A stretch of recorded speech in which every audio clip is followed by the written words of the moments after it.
o'clock, so we will get started. Welcome everyone. I can see that everybody is in attendance. Just to remind you all that we are streaming live and recording this meeting. And for the purposes of the recording, if you would just, when you stand, I'll call you before you start speaking. And I request that mobile devices be turned off, ideally, so you can listen to your colleagues and engage in the discussion, or be put to silent. So I'll start with acknowledgement to country. In recognition of the deep history and culture of the city of Hobart, I'd like to acknowledge the traditional and original owners of the land that Hobart now sits on, also known as Nipaluna, and I'd like to acknowledge elders past and present. The minutes of our last meeting, 22 May, moved by Deputy Lord Mayor, seconded by Councillor Dutta. Alderman Bloomfield, there was something you were picked up in the minutes? Actually, the minutes. Okay. It's an agenda note, is it? Yeah, notification of council workshops. Okay, no worries, we'll talk about it then. Okay, so all those in favour of the minutes say aye. Aye. Against say no. Carried unanimously. Transfer of agenda items. Are there any items proposed to be transferred on either the open or the closed? Being none, we'll move on to communications from the chair, and I do have a couple. So firstly, just the elected members might recall from last week's bulletin that we had a request from the Office of Local Government seeking permission to take a selection of photos of elected members fulfilling their duties. One of the opportunities identified was this council meeting. So the photographer is here, and those elected members who responded saying they're happy to be photographed, they've already got back to the CEO, but if there's anyone who would not like to be captured in those photographs, please indicate now. Otherwise, the photographer will take a few photos but won't be here the whole time, just be getting a few snaps and then heading off.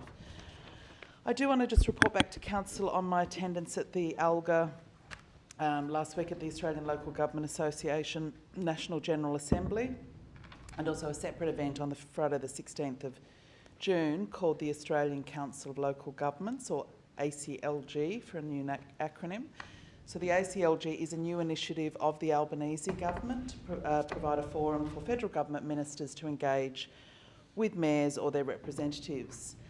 Some of the highlights from the ALGA Congress, the Australian Council of Local Governments Congress, was that Hobart's motion, which was that the National General Assembly calls on the Australian Government to develop a national heritage design guide to support local governments to encourage conservation and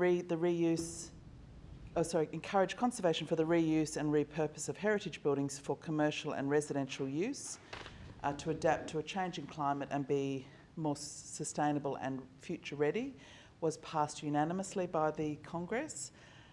By the Assembly. And two other significant motions that I thought you'd be interested in were that ALGA's support for the federal government's proposed Indigenous voice to Parliament was the most significant debating motion and was passed 98 votes to 71. And ALGA also supported amendments to superannuation laws, so all councillors across Australia automatically receive superannuation guarantee contribution, which councillors mostly aren't entitled to, and that passed unanimously.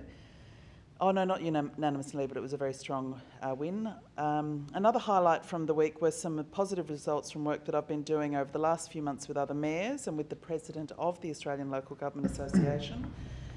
This work has focused on raising the voice of local government as a significant partner for the federal government in rolling out climate change solutions.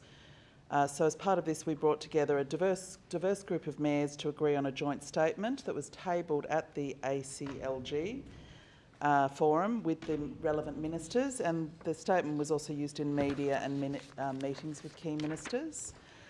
And this advocacy was influential in the announcement on Friday of a new $100 million fund by Chris Bowen MP for local governments to install renewables and energy storage at community facilities.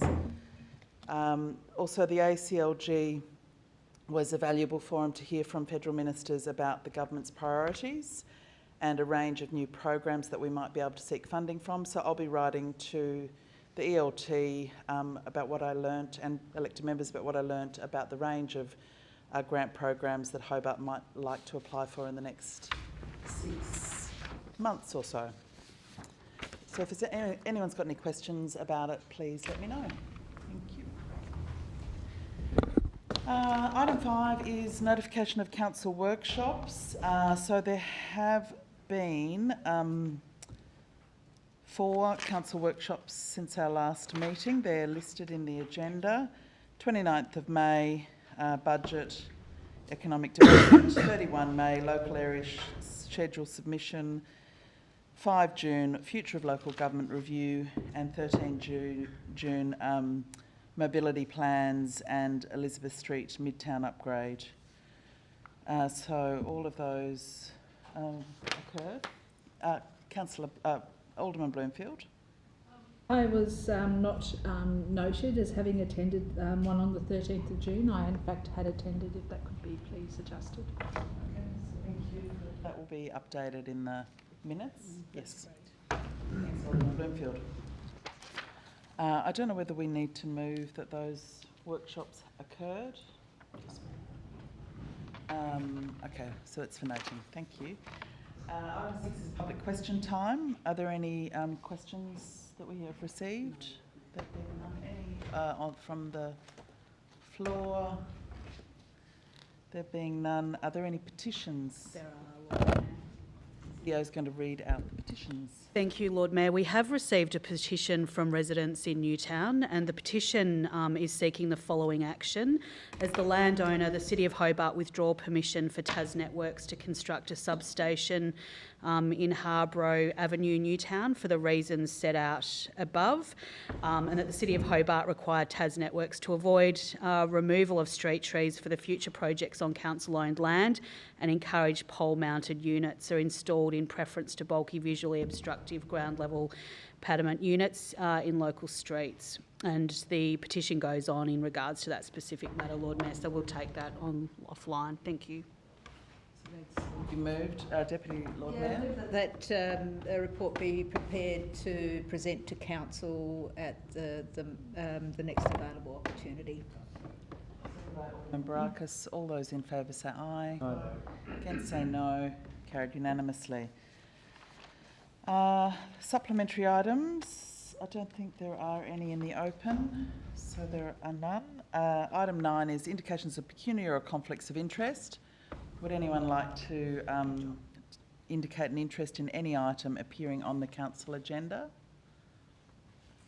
So I'd just like to remind elected members that it's an offence under Section 48 of the Local Government Act to not declare a pecuniary financial interest in that an elected member has in a matter. It's also an offence to participate in any discussion or vote on any matter in which the member has a pecuniary interest. And Section 49 defines having an interest in a matter as, and I quote, if the councillor or a close associate would, if the matter were decided in a particular manner, receive, have an expectation of receiving, or be likely to receive a pecuniary benefit or detriment. And if anyone decides during the meeting that on reflection they would like to declare a conflict of interest, it can be done at any time, so just alert myself and the meeting closer to the time of the matter. Okay, now moving on to officer report budget estimates, item 10. So I will just open this briefly and then ask somebody to move a motion. So item 10, the report, is a report on our 2023-24 budget. I would like to note that the report follows a very lengthy and in-depth budget process. I think one of the most in-depth I've seen since I've been on council, with 4 budget workshops occurring on the 14th of March, the 29th of March, the 15th of May, the 29th of May. And at each report, quite a number of lengthy and in-depth documents on expenditure details, capital works programs, rating arrangements have been provided at every step. The risk and audit panel papers were also circulated on the hub on the 5th of June, which were quite in depth for the risk and audit panel, and my understanding is that elected members were able to attend the risk and audit panel as observers and listen to that discussion. On the 7th of June, unfortunately, I wasn't able to be there, but I think that was invaluable for elected members as well. So alongside our annual plan, the 2023-24 budget is one that strengthens the city's financial basis and will enable the city to continue to be community-focused, innovative and responsive. The City of Hobart will deliver a $167.5 million operating budget to support implementation of this annual plan. Like ratepayers across Hobart, the city is not immune to cost increases due to high inflation, with the local government cost index at 8.11%.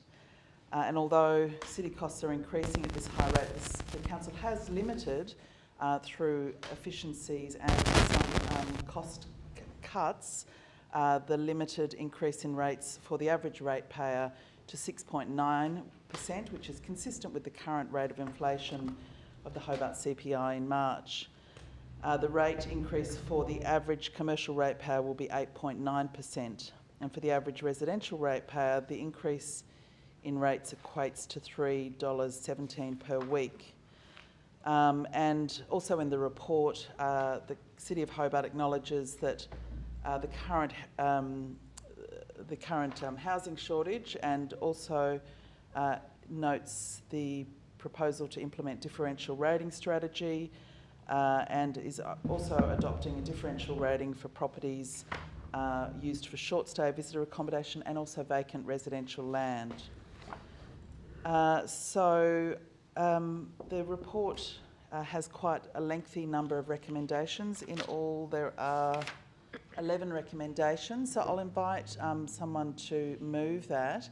I will just also note I've had a few requests potentially for items to be voted on separately, which I'll just take the guidance from the floor as to whether you're happy just for it to be moved as the 11 recommendations from the staff or another process. So I'll ask someone to move the motion. Happy to move it, Lord Mayor. Moved by Councillor Harvey, seconded by Councillor Sherlock. Discussion. Alderman Zuko. Yes, Lord Mayor, I'll start the ball rolling. I'd like to move an amendment to item 10, recommendation 3. I've just sent Mr Baxter the details. Recommendation 3F and 3I, and the amendment is that the additional rates that are the additional rates raised as per, I think I've got a misspelling on one. I think I'll slightly amend that in a moment. The additional rates that are raised as per 3F and 3I above the general residential rate to be used specifically for housing for the homeless and not for the consolidated rate base of council. I also move that and reserve my right to speak. Seconder, Councillor Elliott. I would really ideally like that in writing, please. I've sent it to Mr Baxter. I've just got to change the wording. I've got just slightly. So just to keep some order in the process, I'm going to suggest that we deal with the amendment first. It just makes it a lot easier to manage amendments. Also note that I can restrict amendments on this recommendation to 2 if it gets too complicated. Yes, Councillor Lohberger. So I just had a question for the staff through you. If we were to implement the policy as suggested by, or the amendment as suggested by Alderman Zuko, would that lead to a raise in the rates for residential and commercial operators? So the CEO, do you want to answer that or not? It might be a complex. So through you, Lord Mayor, if I understand the proposed amendment accordingly, it doesn't actually affect the income received. It's about how that income is in fact used. Deputy Lord Mayor. Yeah, question through you to the relevant officer, Lord Mayor. Is that allocation of a specific revenue from a specific rate, in this case for short stay accommodation and for vacant residential land, any monies gained, can we specifically use that money when we're looking at an overall budget? That question.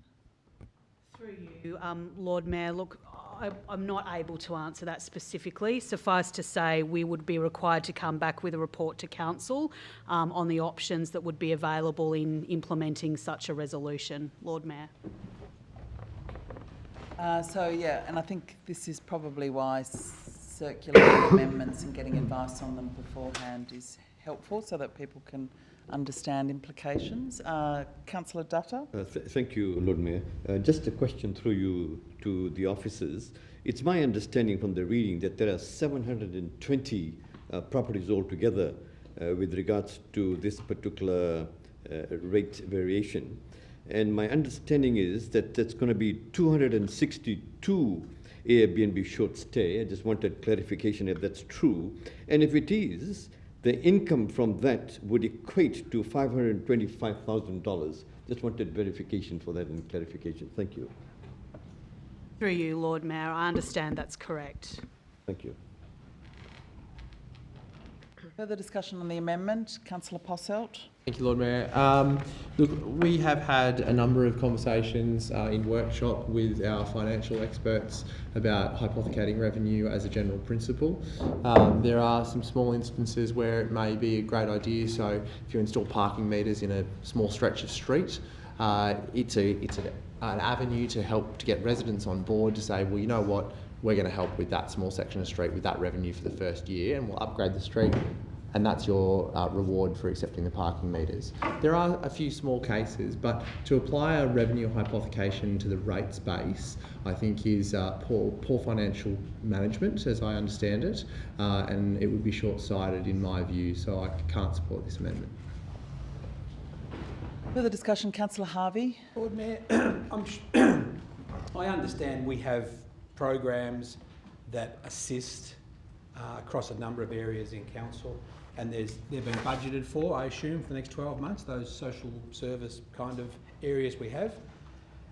What's been budgeted across the whole agenda, all of the items that council looks after, has already been done.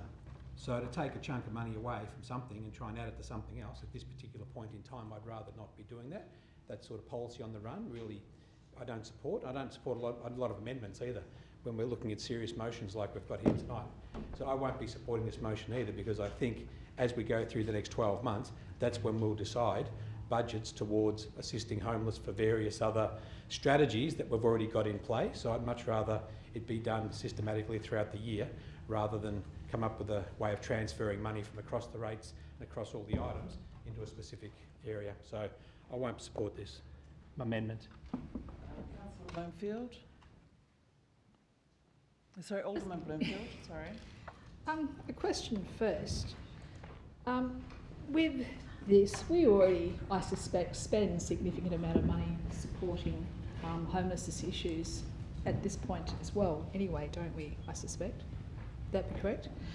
And the other thing is that when it came to the work we did, which was quite significant, the whole way this was done was that we did not want to charge a great deal to residential ratepayers. We were keenly aware they were already struggling. We were keenly aware that house prices had increased, and therefore we were trying to establish a way forward that was kinder. So as a result, part of our rationale came with this particular part of the rates analysis. So to suddenly throw the rug from underneath how we're intending to spend, because we're already making significant cuts in other areas, to actually be able to use wisely what we've got would probably be quite unfair. So I actually cannot support, as much as I'd like to, I don't believe I can. Further discussion. Councillor Dutton. You, Lord Mayor, with regards to budget allocation, would I get a clarification as to how much is allocated to social services, as it were, and if there's a budget line and amount to housing and homelessness? CEO? Through you, Lord Mayor, we'd need to take that level of detail on notice. It really is part of a much larger budget around delivery of a whole range of council services, right through from delivery to partnering to advocating. So it's something we need to take offline. Thank you. Just a follow-up, please. Just a clarification. So there is no budget item for housing and homelessness, but for services that needs more work. Through you, Lord Mayor. That's correct. Thank you. So add to that, in some of the briefing notes on the budget, it does identify that community and creative programs is around $3.2 million. So obviously creative programs are part of that, but community programs include some of the work we're doing around the homelessness and housing space. Councillor Sherlock. Thank you, Lord Mayor. I was just wondering, just after the briefing that we'd received this afternoon, if we include this amendment, are we indeed allowed to do this? Because just from my understanding around the legality and with policy, so we're able to put this into as an amendment. Are we allowed to do that with a general residential rate? Through you, Lord Mayor, that is correct. What I'd be recommending, as I said earlier, is an officer report in terms of how we'd managed to implement that. Okay, further discussion? Councillor Alderman Barakis. Thank you, Lord Mayor. Look, I'll take the point that Councillor Basalt made about hypothecating revenue. And the point that he made about streets and revenue raising those streets, going into reinvestment in those streets is a apt one, because we are talking about and in the course of the debate around the extra rates or rates for short stay, extra rates for vacant land, was that this was done because of the housing crisis that we're facing. It's done to ease that housing crisis. So why would we not be supporting money raised from those particular aspects to go back into supporting those initiatives? It's unless this is some sort of attempt at further lining council coffers so we can spend money on all sorts of things. We're talking about two particular policies to double the rates for vacant land and for short stay because we don't like them, and because we're saying that it's having an effect on the housing affordability. Why would we not support the money that we're raising from these initiatives going back into supporting people that are suffering from this situation that we're all talking about and we all agree is probably the biggest issue that this council's facing? Unless we're planning on piddling that money away on other things, I would be... Point of order. Yes, Councillor Harvey. I find the use of the term piddling money away offensive. Council doesn't piddle its money away. We budget, and we budget wisely. So could we just have that term removed? Look, I don't think it's quite as high as being offensive, but I think it's rather a bit insulting to the people that have put together the budget. So maybe you can find another form of words, Councillor. I'll just withdraw that then, Lord Mayor, and I'll just say that, look, nothing that I've said there should be a reflection on any staff. Staff at the end of the day put forward budgets based on the policies that we come up with in this room and the initiatives that we want to support, and I think we do them in isolation on a regular basis, and then we leave the staff to try and put it all together in a package that works. And I would just hope that we aren't trying to say that we want to use the money that we're raising from these differential rates to fund things completely separate to that. If we are saying, and everyone in this room said, that the housing crisis and the issue of housing affordability and homelessness in this city is a critical one, and it's one of the biggest ones that one of the biggest issues this city's facing. Why would we not support the money that we're raising from this initiative to target what we think is having a effect on that back into supporting the people affected by it? Otherwise, I just got to wonder about the motivations behind this initiative in the first place.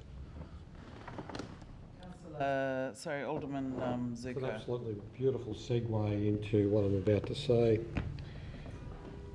on the meeting of the 1st of August 2022, this council approved a notice of motion.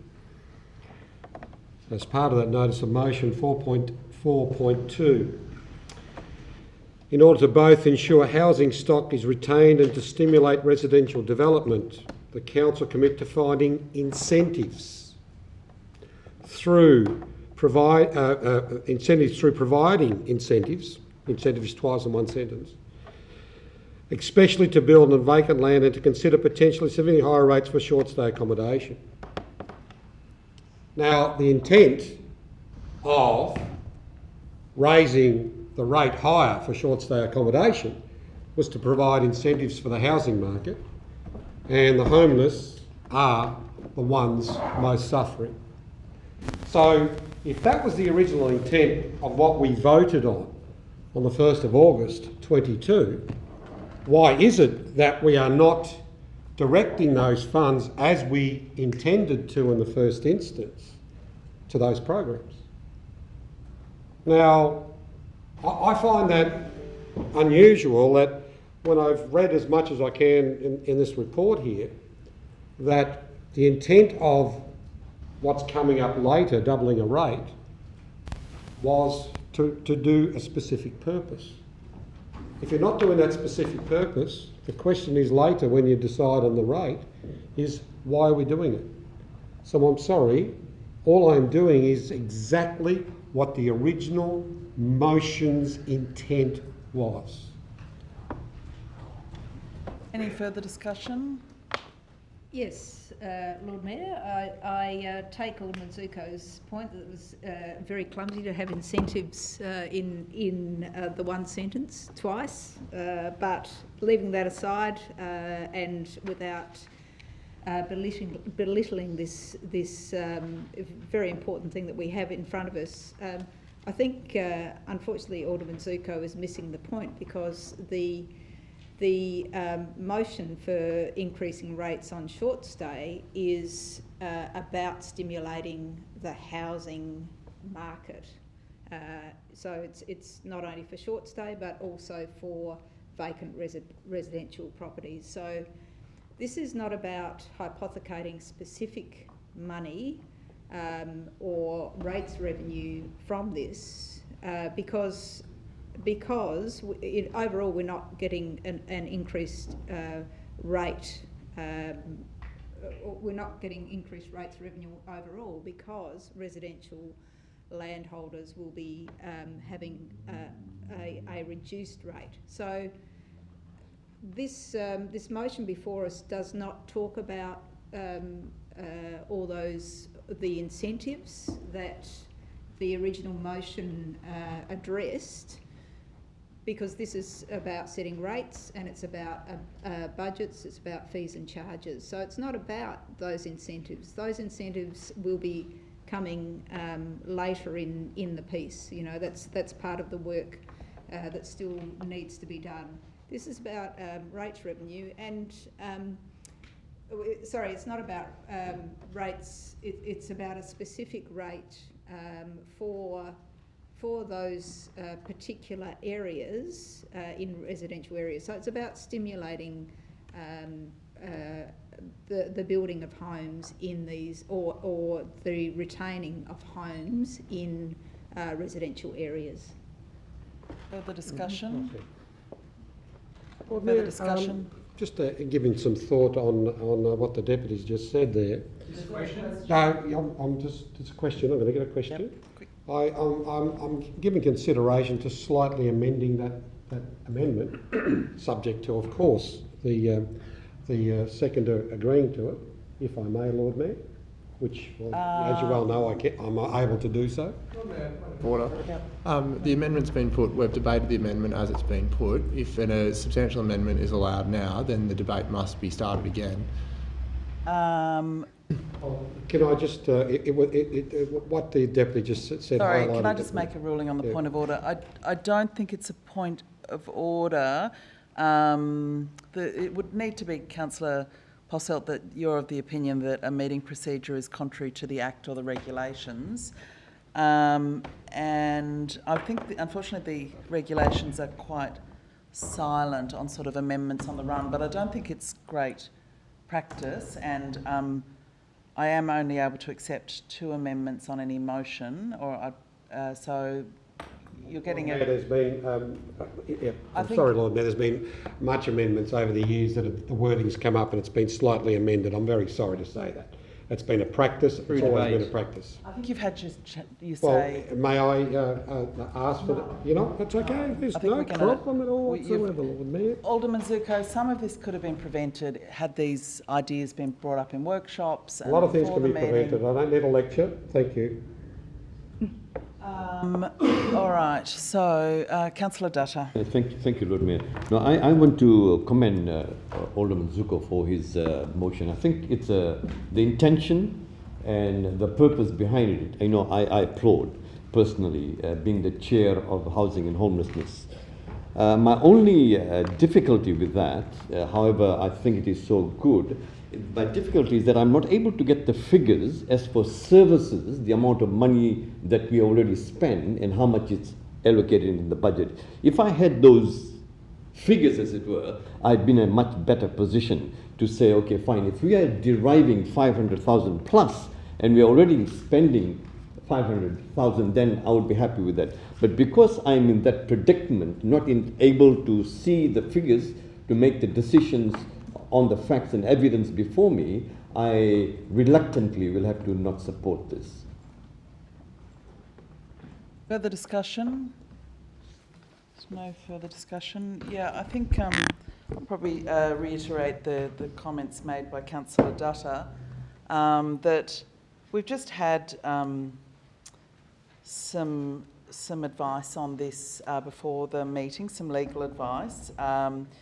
And, I am a bit concerned that, we do need to be, as we move into the differential rating space, we need to be really crystal clear about what we're doing and why we're doing it. And the advice is really that we're making this decision based on sharing costs fairly, and based on the Valuer General identifying short stay as a particular use code, and that it's an appropriate measure under the Local Government Act. And I just think getting an amendment like this, which we don't have all the advice, it is policy on the run, and I think it really... the budget has been workshopped over a number of months and the staff have put it together very carefully. Every single cost centre has been examined in depth as to how the services can be delivered efficiently, and I think these kind of decisions at this point in the debate really are not responsible governance. So I'm not going to be supporting the amendment. Okay, all those in favour of the amendment say aye. Aye. Against say no. No. Show of hands. All those in favour. Alderman Zuko, Alderman Barakis, Councillor Sherlock, Councillor Elliott, Councillor Kelly. That's, I think, everybody in favour. And those against. Councillor Passelt, Councillor Lohberger, Alderman Bloomfield, Councillor Dutta, Councillor Harvey, the Deputy Lord Mayor and the Lord Mayor. That motion is lost 5 votes to 7. Okay, so we'll go back to the original motion as moved by, I'll just remember who that was. It was Councillor Harvey, seconded by Councillor Sherlock. Councillor Elliott. Yes, thank you. I just wanted to move a procedural motion that we defer this agenda item to a special workshop in a fortnight's time, noting how important it is that we're crystal clear on what we're voting on. And we have just received legal information only an hour ago. So the motion for deferral to a fortnight special council meeting. Of the entire budget? No, so this entire agenda item, yes. And that on that agenda it be split out into individual items. Sorry, Councillor Elliott, so you're recommending meeting in a fortnight's the time. Entire budget? Yes, this entire agenda item. Agenda item 3 with the 11 recommendations? Yes. For the special council. Okay, I need a seconder for that procedural motion. Seconded by Alderman Zuko. So I'll put that, I have to put that as a procedural motion. All those in favour say aye. Aye. Against say no. No. Show of hands, all those in favour. Alderman Zuko and Councillor Elliott. And against. Alderman Barakis, Councillor Sherlock, Councillor Passelt, Councillor Lohberger, Councillor Bloomfield, Councillor Kelly, Councillor Dutta, Councillor Harvey, the Deputy Lord Mayor and the Lord Mayor. And against. Oh, sorry. we did That was against, lost. Sorry. Lost. All right. Lost 2 to 10. All right. Moving back to the substantive motion, would anyone like to speak to the budget as it stands, or the budget recommendations? Yes, thank you. Thank you, Lord Mayor. I rise to support this recommendation for this setting of rates and fees and charges, and looking at the annual plan and the long-term financial management plan. Lord Mayor, I feel that this is a very reasonable rate that we're setting as a general residential rate. I'm very pleased that we pursued the item around a differential rate to address some of those issues around housing availability. So the differential rate is set for twice that of the standard residential rate for short stay accommodation, and also for vacant residential land. And the reason why this was brought to this meeting and this year's rate setting was because we know that this is a really important issue that has taken up a lot of the time of the council over many years, and it continues to. We want to see a stimulus of housing, rental accommodation, building houses in residential areas, and we know that we have quite a number of blocks of residential land that are vacant and have been vacant for a very long time. So this is a two-pronged approach. It's not just about short stay accommodation, which we've tried to pursue in addressing this rampant increase that we've seen year upon year of more short stay accommodation in our suburbs, in our residential areas. We know, and there is evidence to suggest that short stay accommodation does deeply cut into housing availability, rental availability, and at a rental vacancy rate of less than 1%, closer to I think 0.3% in our city. Any move, I mean, we only had 10, 20, 30 or 40 houses moving from short stay onto the rental market again,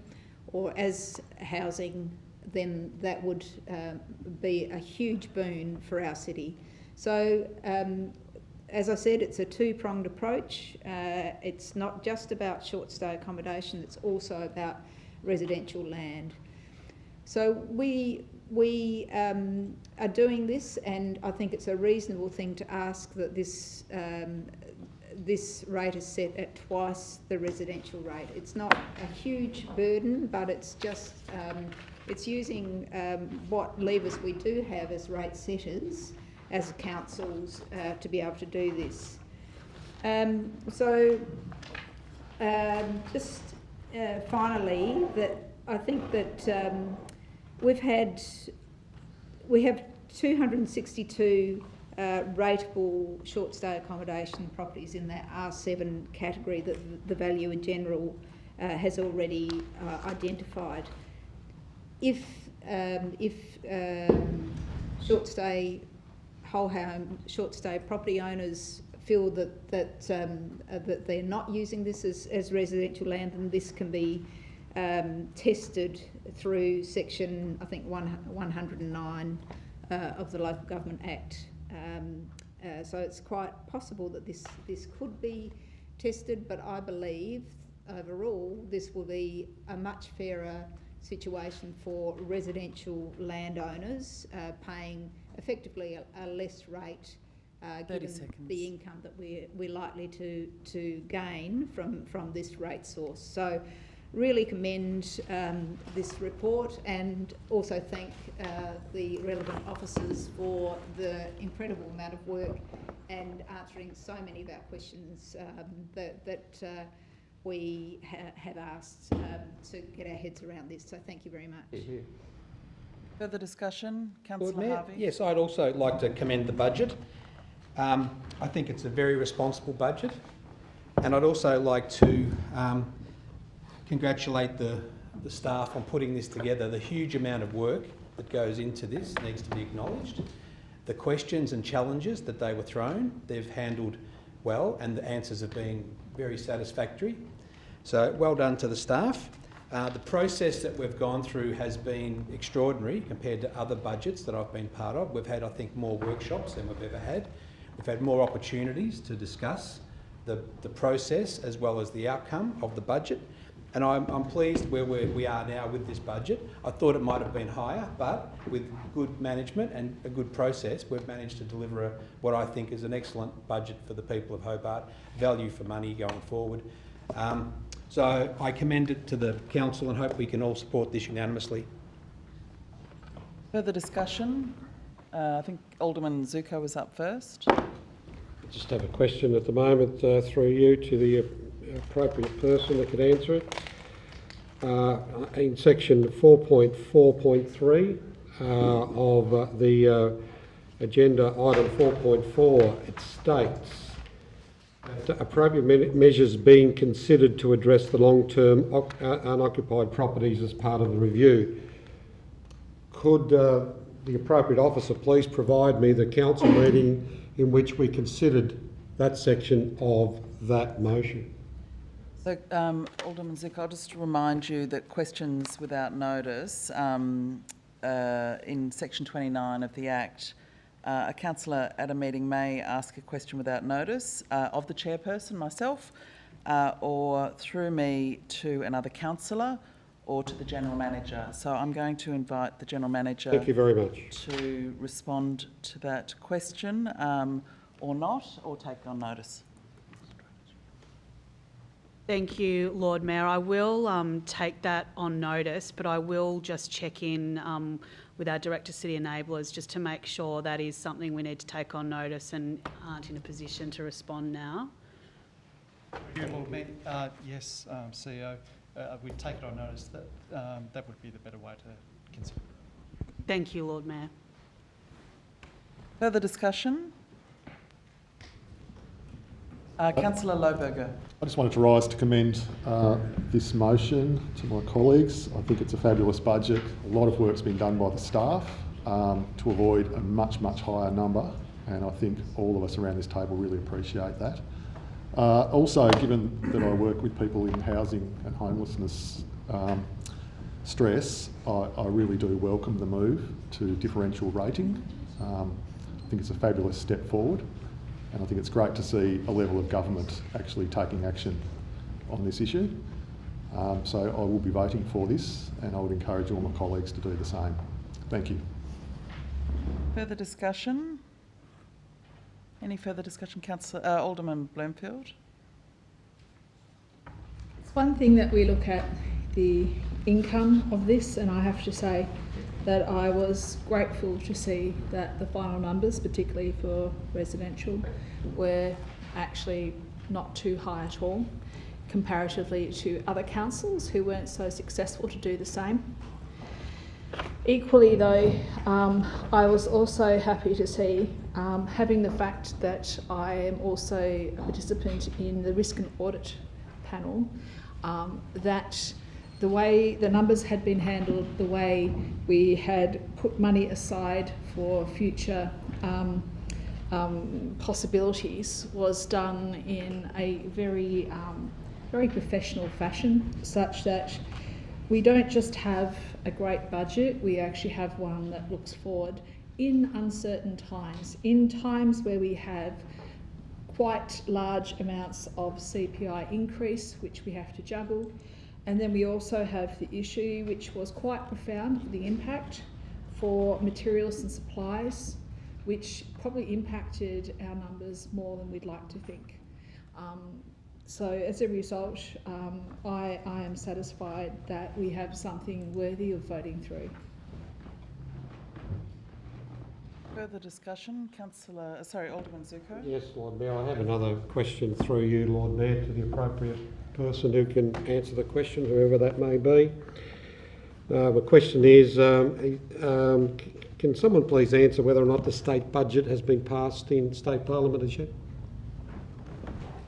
CEO. Through you, Lord Mayor, our Director City Enablers is able to answer that. Thank you. Thank you, CEO, and through you, Lord Mayor.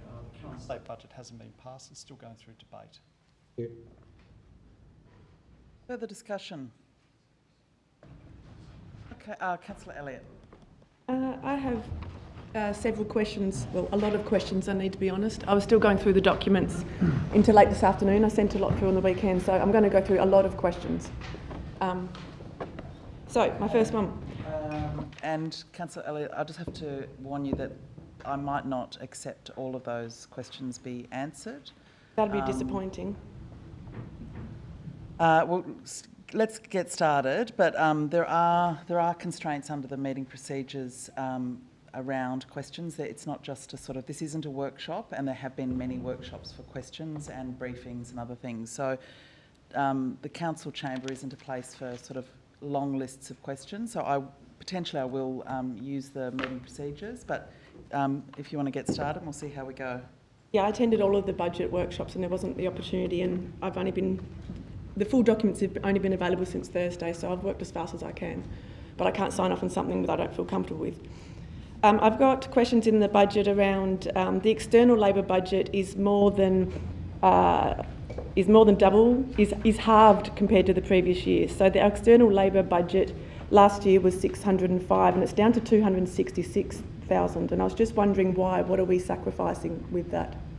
It's table 4 in the budget. So that's a question for the... matters that we'll take on. Sorry, I'm going to ask the CEO to respond. Thank you, Lord Mayor. These are very specific operational related matters that we will take offline and respond to you accordingly in writing. Thank you. Okay, I take my role seriously, so that's why I'm interrogating information. Okay, Yes. my next I'll just question. remind you of section 29 around questions. So in putting a question without notice at a meeting, a councillor must not A, offer an argument or opinion, or B, draw any inferences or make any imputations. And the chairperson of a meeting, which is myself, must not permit any debate of a question without notice or its answer. So if there's a response that a question is not going to be answered or it's going to be taken on notice, that's the answer. Next question. Under the materials and services, the elected members' budget has doubled from 115 to 214,000. I was just wondering why. Again, Lord Mayor, this is very specific operational budget related matters that will provide a response in writing offline. Thank you, Lord Mayor. So, Councillor Elliott, what I'm proposing is that you put your questions without notice in writing, which again, under section 29(7), I'm allowed to do. So what I'm going to ask is that you put these various questions in writing. Can I ask one more important question, please? One more, yes. Under the management strategy in the budget documents, it says we only use debt to support strategic investment in new infrastructure. Can I just have confirmation that every dollar of our debt of 60 million has been used for new infrastructure? CEO, did you want to answer that? Lord Mayor, again, that's a very specific question, and in good faith, I couldn't provide that advice to you without absolutely double checking over successive years that indeed is the case. I just think it's an unreasonable question to expect to have a very detailed answer to in a council meeting. So happy to take that online, as is our right. Thank you. Okay, thank you. Further discussion? Councillor Posselt. Thank you, Lord Mayor. Look, I rise to my feet, like many of my colleagues, to commend this budget to the council. This is a fantastic outcome, it really is. The officers have done an amazing amount of work. They have provided us with a number of workshops, 4 workshops I think, with regards to the budget, specifically allowing us to ask endless questions, me in particular, who does ask a lot of questions.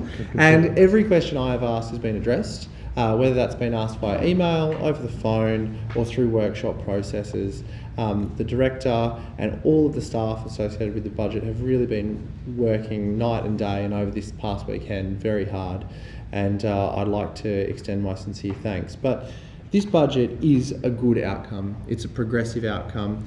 We're living in a cost of living crisis with very high inflation compared to the recent past that is putting a lot of pressure on families. And to somehow achieve a rates rise that is only in line with inflation is just outstanding work from officers. I think that the measures in there that help address the housing crisis are a really good step, but I'd also raise that the visitor economy does cost this council quite a lot of money in direct expenditure that we don't actually see a huge amount of back directly, and supporting visitor accommodation, be that hotels or Airbnbs, does come at some expense, and moving Airbnb and short stay accommodation to something in the ballpark of commercial rates is a reasonable thing to do, because fundamentally they are a commercial enterprise, they're a money-making enterprise, and they're operating using the money that we put into the visitor economy. So it's great to see something to address that. It's also great to see land banking addressed, which is fundamentally a bad thing. We can't have people hanging on to land for 20 or 30 years in a city. We really need to make sure we're providing those houses.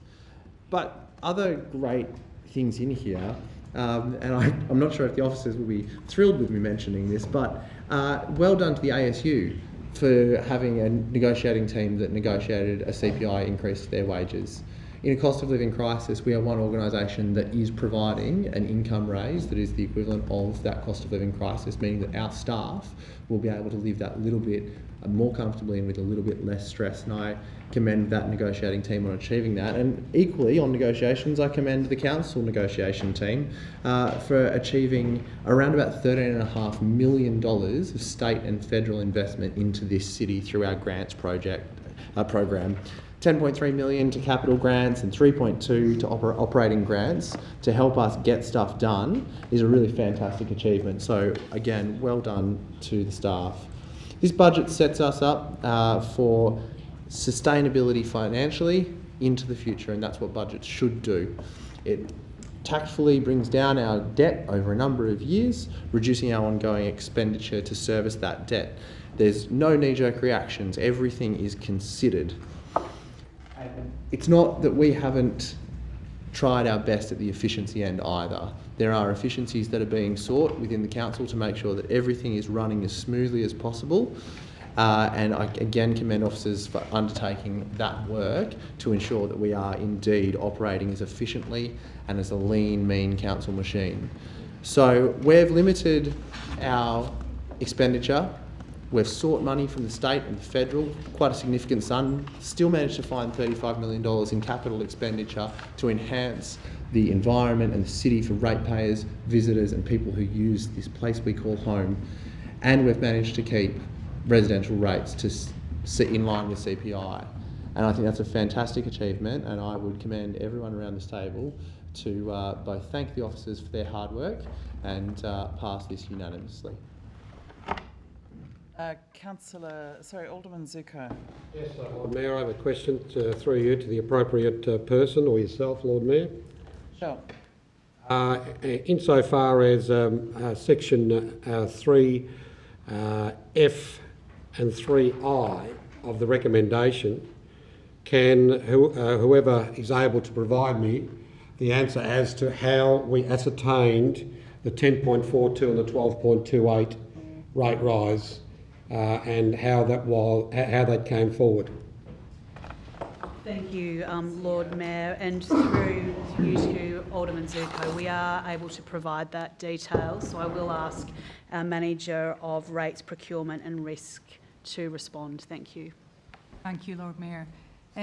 So the basically the council did a lot of rates modelling in order to determine the differential rating. And the proposed 10.42 for short stay visitor accommodation is double the rate for residential properties. And when you actually compare that from a modelling perspective, that is the amount of rates that a property with a similar land use would pay if it was commercial. So that rate is, when you do the sums, is actually the same amount of rates that would be paid by a commercial ratepayer with a similar accommodation use. In terms of vacant land, the double the amount of the differential for vacant land residential as opposed to vacant land equates the same amount of rates that will be collected from a residential ratepayer, so effectively a property that had built an average house on that land. Thank you. Alderman Zuko.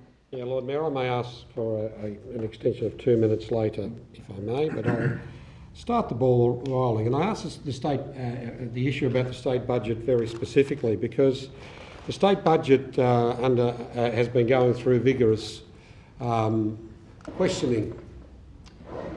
And I've got to say, and I actually commend the amount of workshops that have been had in respect to this rate, the budget and the rates. There was a couple more than what we normally would. The problem is, Lord Mayor, that this is the first and only opportunity that all elected members have to question the rate and the rate process in public. Once upon a time we had that process through 2 or 3 committee meetings in which we used to start the committee meeting and they were public committee meetings. So all elected members have got 3 minutes to put forward their argument in the public, or 5 minutes in the public domain. And I find that extraordinary poor, Lord Mayor, where I'm elected by the people out there, but all the debate and discussions and the rate modellings have all happened behind closed doors. The public have not seen that. To my point of view, Lord Mayor, that's nothing more than when we go and look at the way this whole rating is, the modelling, it's like pluck a duck. Might as well go to Sideshow Alley and pluck a duck and decide, well, that's a good figure because the rate modelling says if we do X to Y, we'll get that. Rather than looking at figures in a proper format. Actually, Lord Mayor, I went shopping today, Lord Mayor, and I've got to say, Lord Mayor, you know the cornflakes packets? You know, you used to find surprises in cornflakes packets? Let me see what I find. Oh, there. Oh, look at this. Confidential. I've got confidential information, but I'm going to share this confidential. This is really inappropriate. Sorry. I'm just about to. Sorry, excuse me. I've got a point of order, Alderman Zuko. Just wait, What's please. offensive about it? It's offensive to the staff who are well qualified to do the work. It's offensive to anyone who's actually been involved to this. To imply that a cornflakes box is sufficient. Hardly appropriate. Yeah. Look, I do appreciate, unfortunately the bar for offensive is very high. It is a reasonable person would consider it offensive in terms of abusive, swearing, very inappropriate statements. Now, Alderman Zuko, I don't think he's reaching to that level of offensive. However, I do request that he, under point of order 1, that he does raise issues that are relevant, that are relevant to the motion, and the cornflakes and the sort of props and these sort of things may not be completely relevant to the motion in front of us. So I ask that you take that on board as you continue, please, Alderman Zuko. Thank you very much. The confidential message I got out, Lord Mayor, is buy a ticket in Thursday's $100 million Powerball That's a public document. That's public for everyone to know. Lord Mayor, my beef here is that we are not discussing the budget in an open environment. I have no problem in debating relevant aspects of the budget, but when it comes to certain aspects, and I'm not being detrimental to any staff member in here, but there were a number of questions asked and they are deferred for later. To my point of view, here we are in the public domain, the state government over there, people are asking the Greens go out there and hammer the former Premier, the Premier, hammer the Premier for detail, right?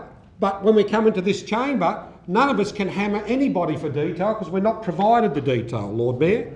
I'm sorry, I cannot in any way, and I will not in any way, shape or form support this budget because I don't believe the process has been open and transparent. And if we are elected members and consider that we've got to be more open and transparent, then why are we giving elected members 5 minutes and then trying to shut us down? I'm sorry, that's not the way I believe the process should be going, because it's a prime example where the state government's just been hammered. It still hasn't got up through the upper house, but yet we want to approve a budget and double the rate on someone because our modelling suggested it. You know what modelling is? Modelling is when you've got a graph up there and say, how much do you want? You want $1.2 million? Let's model it so we get the $1.2 million. If someone can legitimately tell me that doubling the rate for short stay and the residential land will deliver housing, right, I'm prepared to put my hand in my own pocket because it will not. Unless you do things to ensure that happens. And the other amendment I was going to put forward was that we provide incentives to the business sector through the raising of the double rate, raising of that, to give incentives to the building sector to deliver homes. I have put a proposal up to this council on that very proposal about... may I have 2 minutes, please, Lord Mayor? Moved by Councillor Sherlock, seconded by Councillor Elliott. All those in favour say aye. Against say no. Proceed, Alderman. I've been advocating for years about giving developers incentives to build more housing. And a prime example is on a 1,000 square metre block, we can only build 3 apartments. But imagine giving that developer, I'm talking about a small developer, not a big one, the ability to build 6 or 7 apartments. I have seen it in Melbourne. Point of order. What's your point of order? 2.2A, Councillor speaking, raises an issue that's irrelevant to the budget. Yeah, I think that's probably a correct one. Lord Mayor, if I may, go to... I've made a ruling. I know you made a ruling, but may I speak now, if I may, Lord Mayor? I speak to 4.4.2. In order that both to ensure the housing stock is retained and stimulate the residential development, I am actually speaking within the confines of what's in the report. Okay? So, Lord Mayor, I will continue my debate in respect of residential housing because it's in the report and I'm speaking as per the report, Lord Mayor. So I'm sorry, I think your ruling has been a bit harsh because it's in the report and I'm entitled to, under the meeting procedure, to discuss what's relevant. You've got to use your time, so I would use it. Okay, well, I'm going to use my time. In respect of having 6 or 7 apartments built on a 1,000 square metre block of land, I've seen it in Victoria. That's what we should be doing if we wanted to do housing, not impose empty land. We should be going to the developer of that empty land and saying, can you deliver us 7 apartments on here? We will do X, Y, Z to do so. It's the same as any large developer. If you go to a developer, and I've spoken to about 10 developers thus far, go to a large developer that wants to put a 60 metre building, say, well, let's go to 66, give you 2 more floors on the basis that those 2 floors, not the top 2, but two floors are for the affordable housing market. So there are ways we can actually stimulate the process. Imposing more rates is not the way to do it. I'm not going to support the rate. Yeah, thank you very much, Lord Mayor. I just have 2 questions on the basis of what was just said. Is this, just to clarify to the relevant director or maybe the CEO, is this the only time that we've got to question the rate process? CEO, Lord Mayor, just in response to that question, no, as we've indicated, there have been a number of workshops, but as Alderman Zuko points out, this is the council meeting that it's come to for consideration. Thank you very much. And my second question is this a pluck a duck situation where we just pull the figures out from thin air, or is there a process that goes through? Rates are set, the valuation comes through, it's done by the Valuer General. Can you just tell me what is the process when we come to Councillor figures? Sherlock, I'm going to step in on that one because I think you're straying into that your question is drawing inferences and making imputations. Okay, I'll rephrase.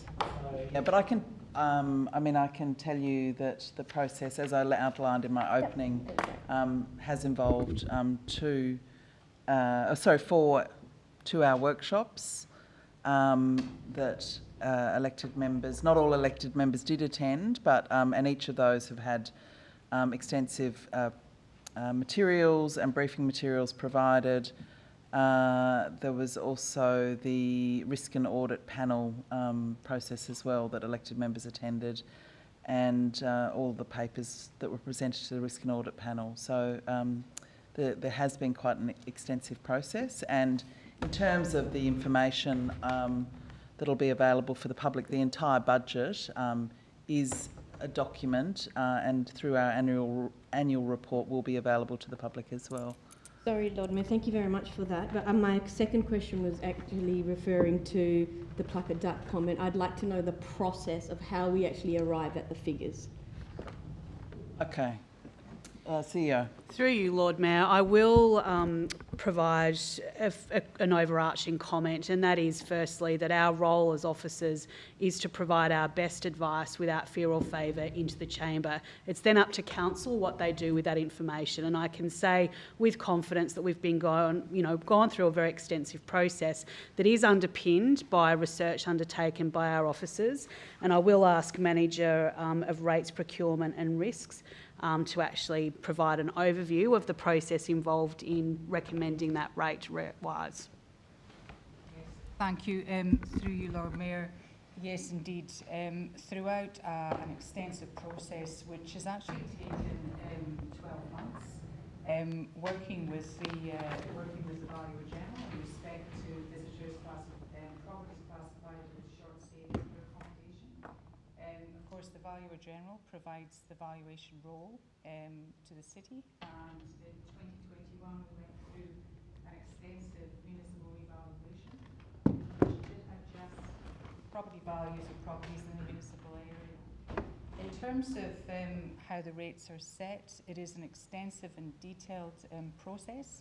Members may recall the workshop that we had in February this year, at which we outlined that this strategy, the rating strategy for this year, is an interim rating strategy, and as members will know, we are undertaking a very broad review of rating and valuation during 2023-24.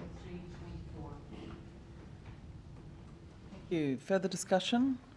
Councillor Posselt. Just a question to Alderman Zuko through you, Chair.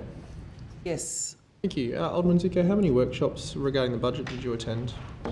I'll take that on notice. All right. If there's no further discussion, Councillor Kelly. Thank you, Lord Mayor. Question?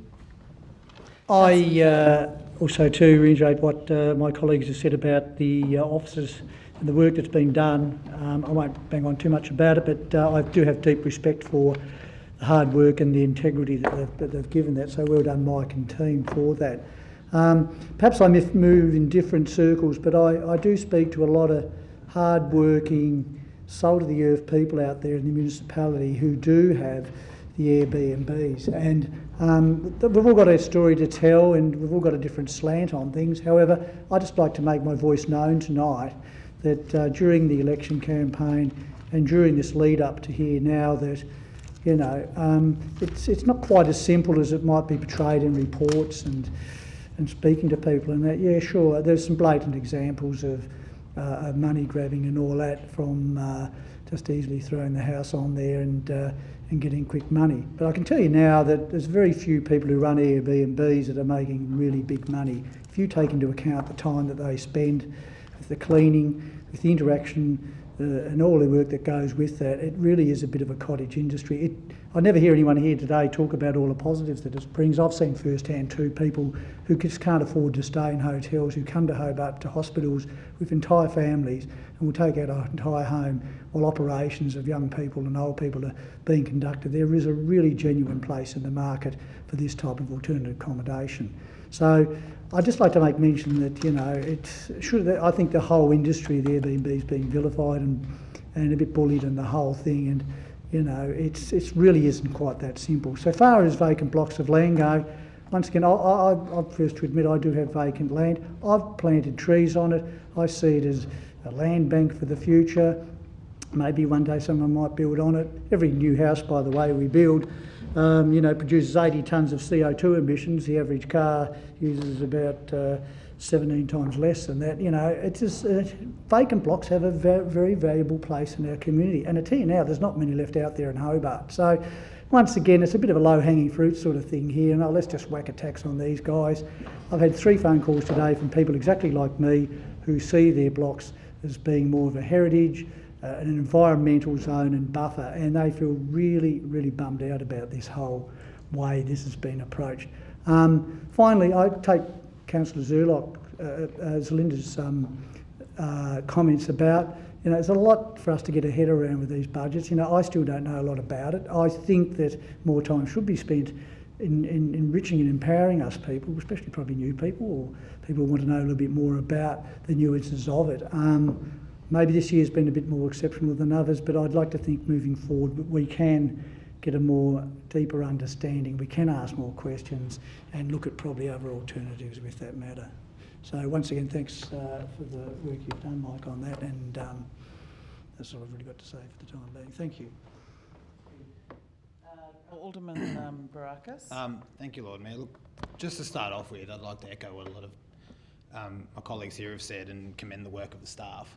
I think for whatever concerns we raise and whatever issues we might have about certain aspects of the budget itself, I think what we should all be able to agree is that the staff have done a huge amount of work to make this work. And at the end of the day, as I said earlier and during the debate on the amendment, the staff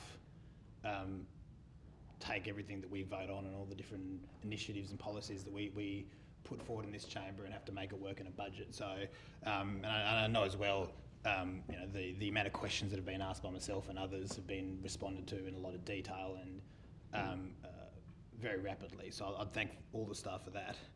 I do have, you know, we are in a period where council's costs are increasing by a huge amount, as Councillor Basalt said.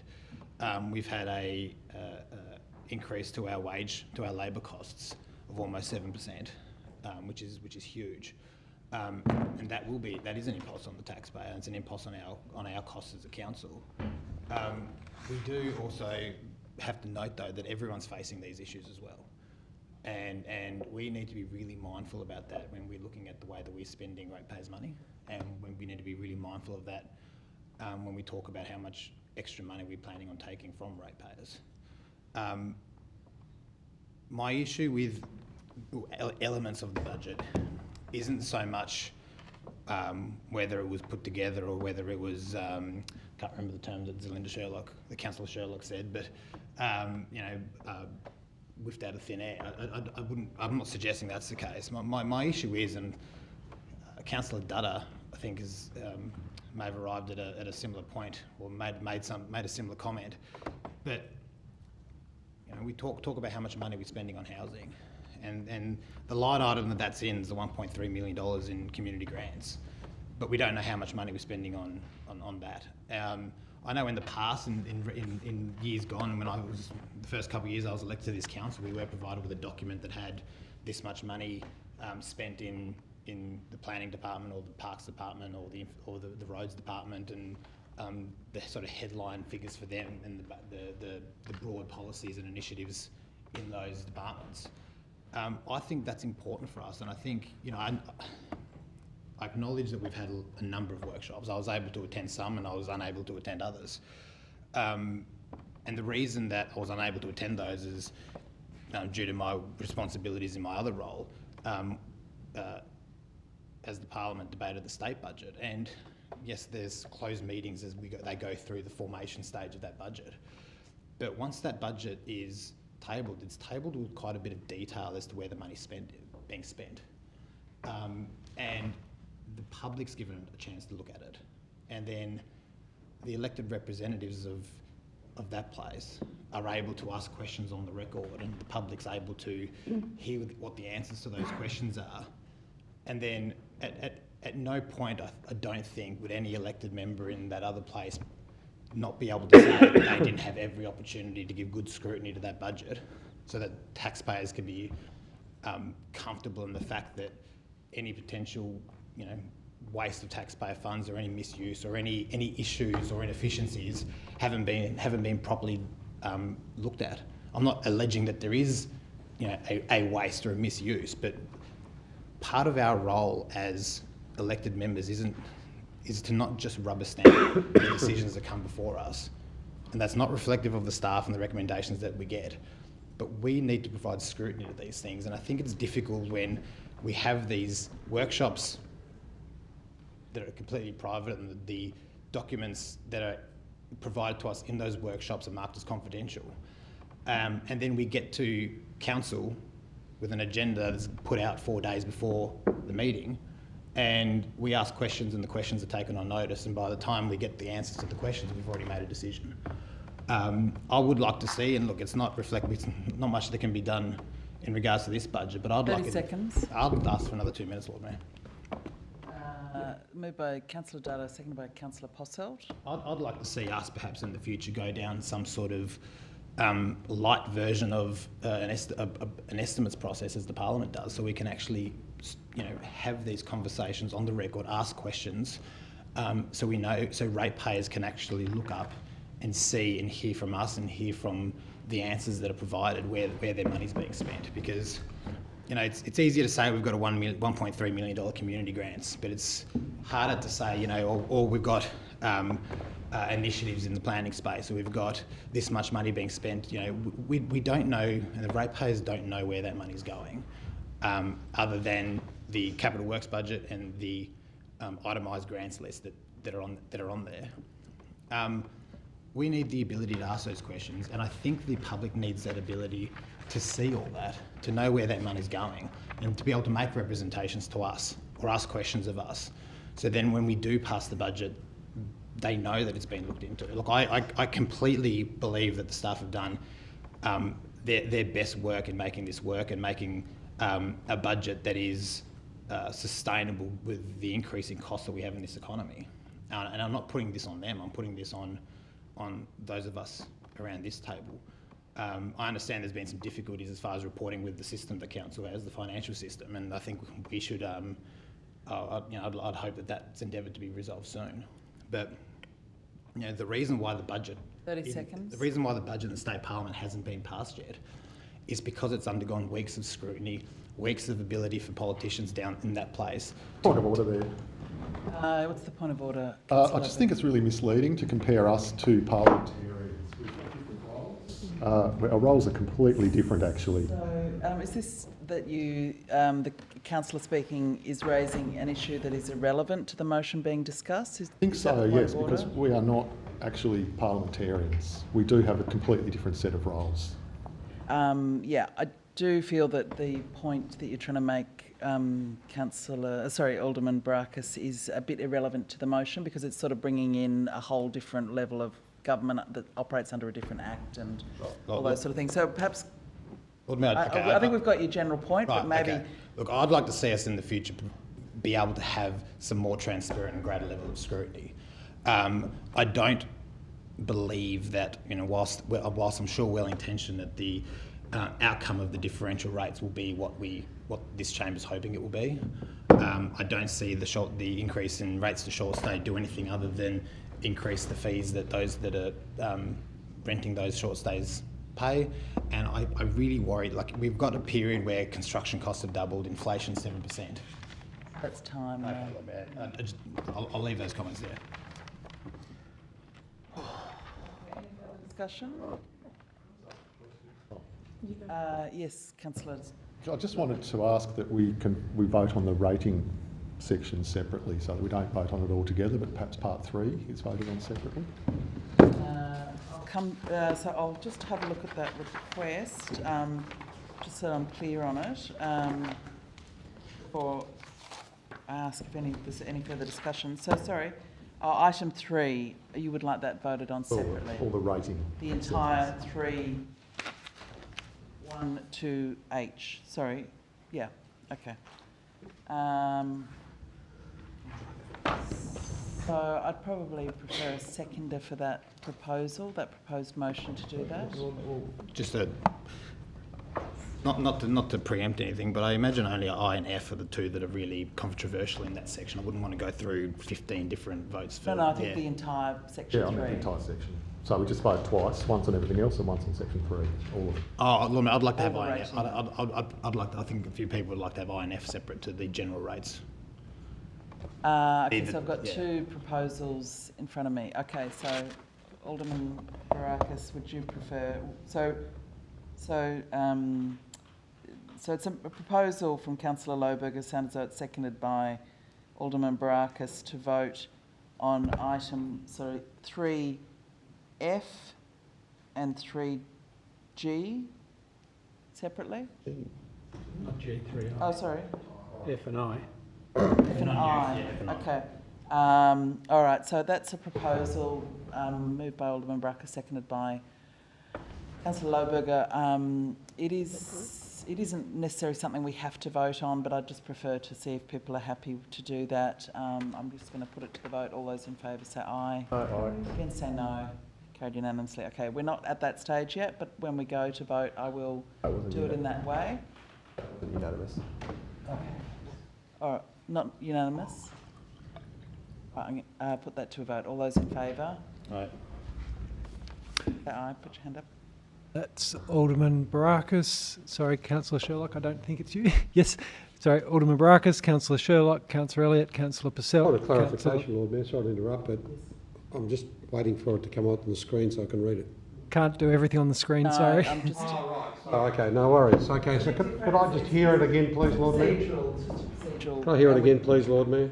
So we're going to vote on 3F and 3I as separate to the rest of the motion. Okay. Yeah, I got All that. those against? Alderman Bloomfield. Okay, so further discussion. That was just on how we're going to vote on it, but we still have got people if they'd like to speak to the actual budget recommendation. Councillor Elliott. Thank you. So I attended all of the workshops on the budget topic and the information was really valuable. But I am a detail-oriented person and I realise that might come as a frustration to some, but I can't help it. And I have promised the people that voted for me that I would do what I feel is my job to interrogate the decisions we're making and to consider our priorities and provide my opinion on them. And I feel that I have not been given ample time or to consider this information. We had 4 massive documents the first time that we've seen them uploaded on Thursday, the same time the public got them. Massive documents in terms of the budget estimates, the rating strategy, annual plan and the long-term financial plan. And I've been working flat stick over the weekend to go through them, yes, with a fine-tooth comb because that's what I feel is required. I think it's disappointing from the governance perspective because from my understanding, documents would have come through a committee format in the past, which would have had, been publicly available, so the questions could have been asked then, and my questions were shut down tonight, so I won't have my important questions answered. I was sending through questions over the weekend as I came to them. There's fundamental problems, like looking at the budget, I don't even know what half of the capital works were. There was $500,000 on sustainability provision, for example. I couldn't even tell anyone what that was. There was another connector between Knocklofty and McRoby's, and I don't even know what that is, and I'm meant to be voting on it. It just doesn't make any sense. We didn't have any discussion around the priorities for capital works. I provided my email that we were encouraged to do, but there was no discussion around, okay, as a council, what should we prioritise? It was just in this document that appeared. I do feel that there's something I'm happy with is seeing some debt being paid down. I would have liked to get some peace of mind that the debt we do have was for strategic new infrastructure, but that wasn't to be the case.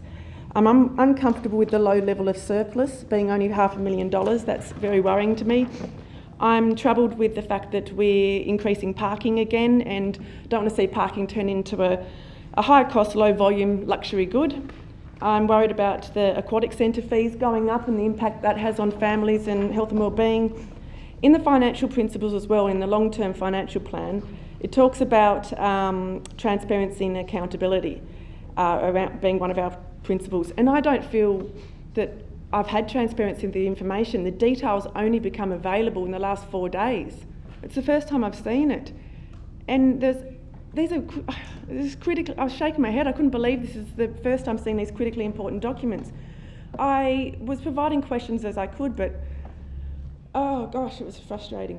One of our financial principles was also around supporting a strong local economy. I don't think the parking hikes do that.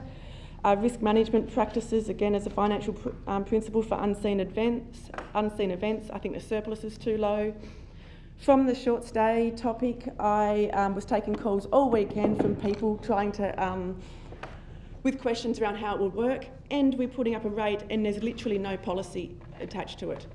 And literally half an hour before the meeting, we've got a lawyer telling us we can do it. Like half an hour before the meeting when we were going to debate it. I just think that's completely inappropriate and unprofessional and poor governance.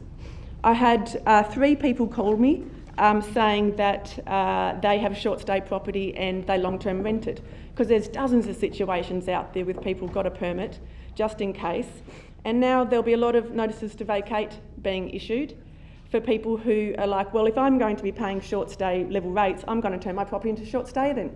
So I actually think this could very well be another situation where a council decision backfires and there will be notice to vacate issued on properties for long-term tenants, because if they're paying the double rates, they need to be maximising their income.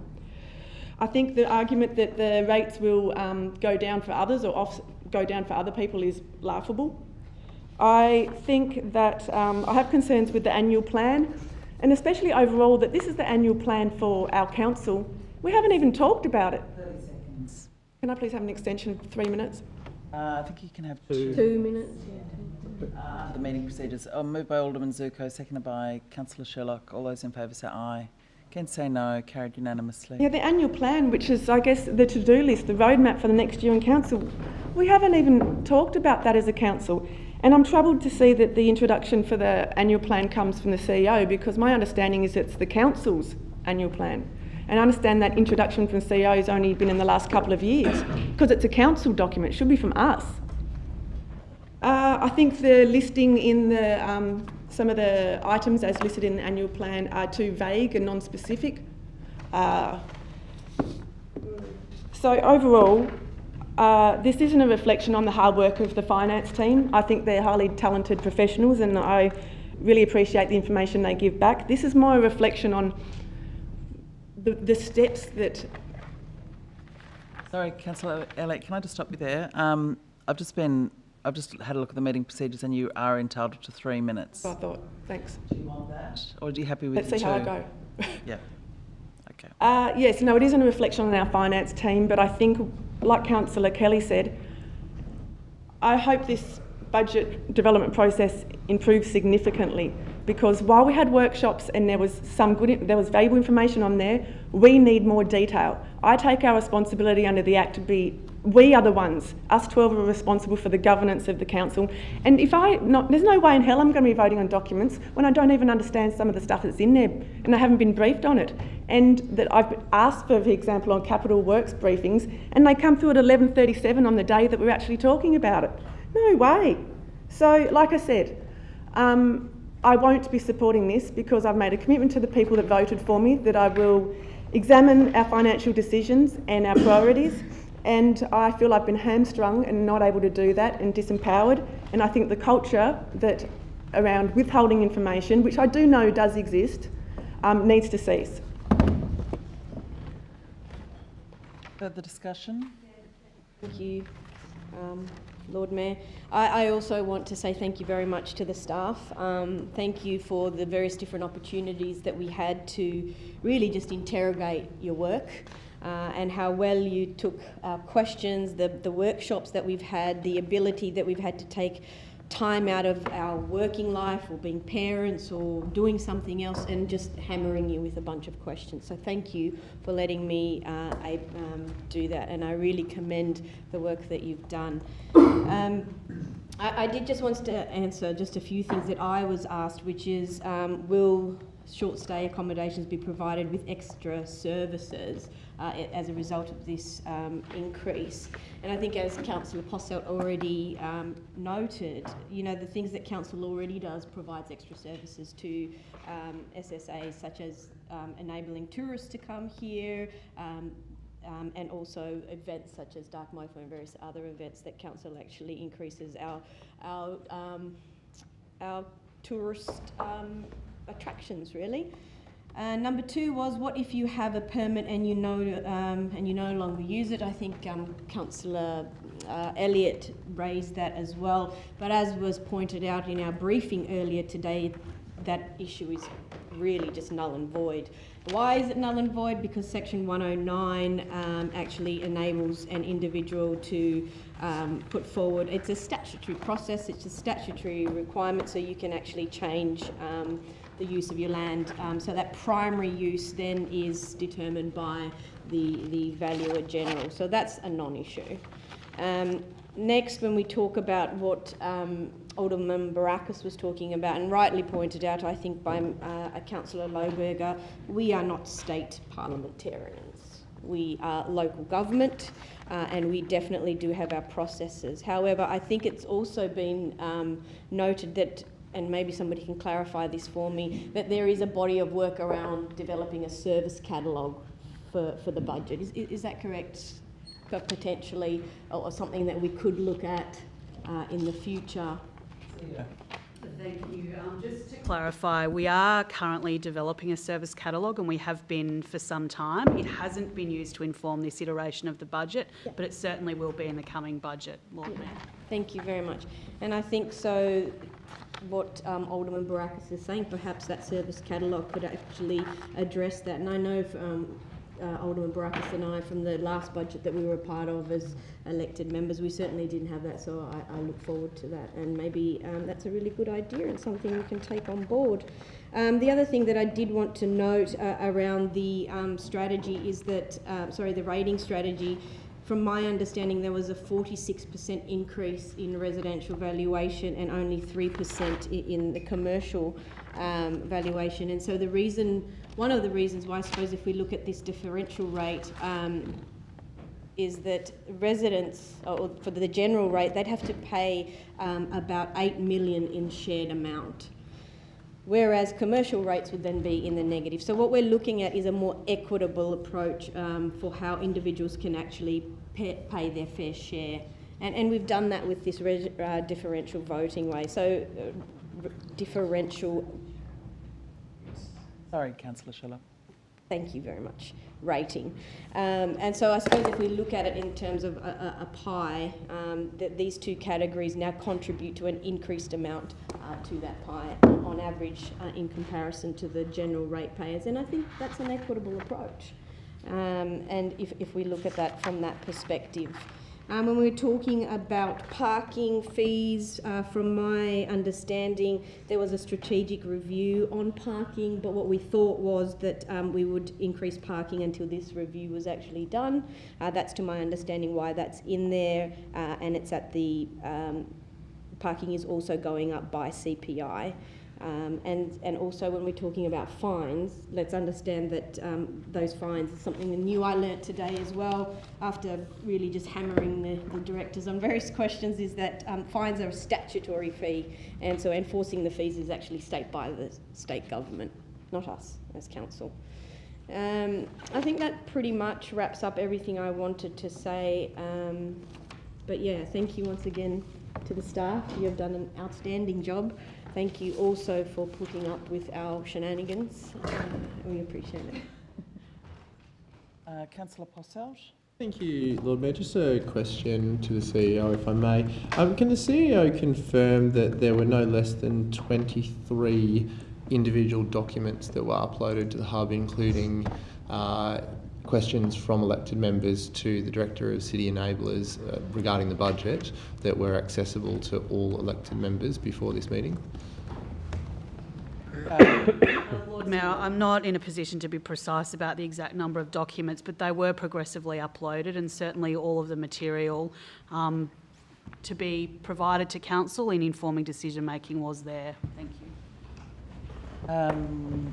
Alderman Bloomfield. I just want to supply a slightly alternative view here, because I feel a little bit frustrated that the professionalism of the accountants that have actually performed the work are being challenged here. And that is that there was a meeting that most people in this room didn't actually attend. And that was, it was open to all of you for the risk and audit process to look at the final analysis and acceptance of the budget through the risk and audit process. Mm-hmm. That contained a number of accountants and professionals whose job it is to establish whether or not we've got enough money put aside. None of us here, okay, maybe I have a bit more than others, but none of us really here actually should be able to say we know more about that.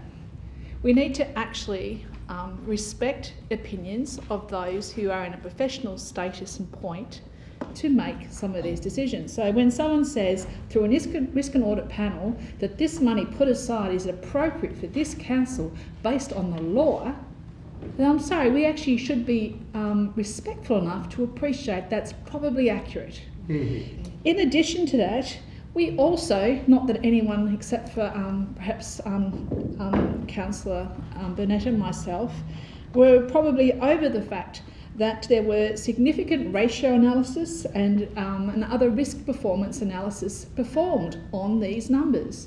These were not things coming from a Weet-Bix box or anywhere else. These were numbers that were actually done professionally. They were charged with people looking at this stuff to make sure that we had actually got it right.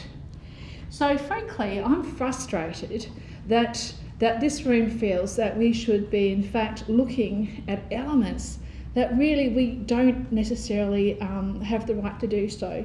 We are not here to do more than to be a board. We are not here to look at how many staff do we have and how much do we pay them and what do they do. That's actually not our job. That's not our role.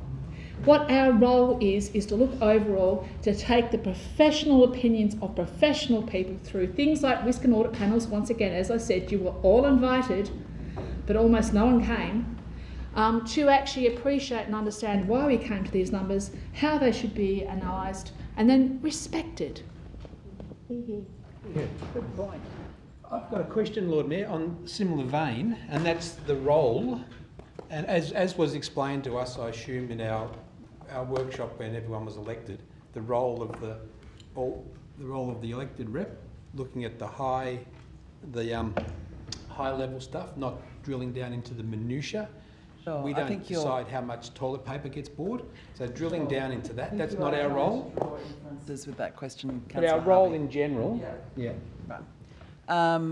Deputy Lord Mayor. Lord Mayor, through you to the CEO, did we not look at considering a rating and valuation strategy review, a community advisory panel? CEO? Lord Mayor, through you to Deputy, that's correct. It was a report provided to Council previously. Right, and that consideration was imposed, was it not? So, but obviously having a community advisory group would be quite useful and possibly go to the considerations that Alderman Deputy Barrackis Lord might Mayor, have. you're just going into a little bit too much discussion Am I? about your Right. question. Oh, Sorry, it must be late cracking in the the whip day. here. All right. Discussion. Any further discussion? I have a question, Lord Mayor, in regards to Section 28 of the Local Government Act, Lord Mayor. Could the appropriate officer advise me of what Section 28 2E refers to? CEO would like to answer that question. I can do that. Through you, Lord Mayor. I'll ask our Manager of Governance to do that. Thank you. The power functions of a councillor under the Local Government Act, Section 28(2), paragraph E, to determine and review the council's resource allocation and expenditure activities. Thank you. Okay. All right, so now I'm going to put the motion. We've had the request and it was voted on that we vote on item F and I separately. So I am going to put those first. So this is recommendation 3F and 3I relating to a differential rate for short stay visitor accommodation and for non-residential land. Non-use residential land. Are we doing the short stay and the non-use? I'm just doing them together. Yeah. Can we Yep. do them separately? Because if we are voting on just one alone, then I will declare an interest if it's one alone. But if it was the collective, I wasn't going to. Okay. I'm going to just to be absolutely squeaky clean with this, I'm going to put it to the vote. So I'm going to say is moved by someone. Would someone like to move that we vote for 3F separately? Councillor Posselt, seconded by Deputy Lord Mayor. All those in favour of voting for 3F separately, say aye. Aye. Against, say no. That's carried unanimously. And I need another mover for 3I separately. Councillor Sherlock, seconded by Alderman Barakis. All those in favour say aye. Aye. Against, say no. Carried unanimously. Okay. So now, would anyone like to declare an interest in section 3F before I put that to the vote? I will. Okay, Councillor Elliott, we'll just wait till Councillor Elliott leaves the room. All right, all those in favour of 3F of the recommendation say aye. Aye. Against, say no. No. Show of hands, all those in favour. Councillor Sherlock, Councillor Posselt, Councillor Lohberger, Alderman Bloomfield, Councillor Harvey, the Deputy Lord Mayor, Councillor Dutta and the Lord Mayor. And against? Alderman Zuko, Alderman Barakis and Councillor Kelly.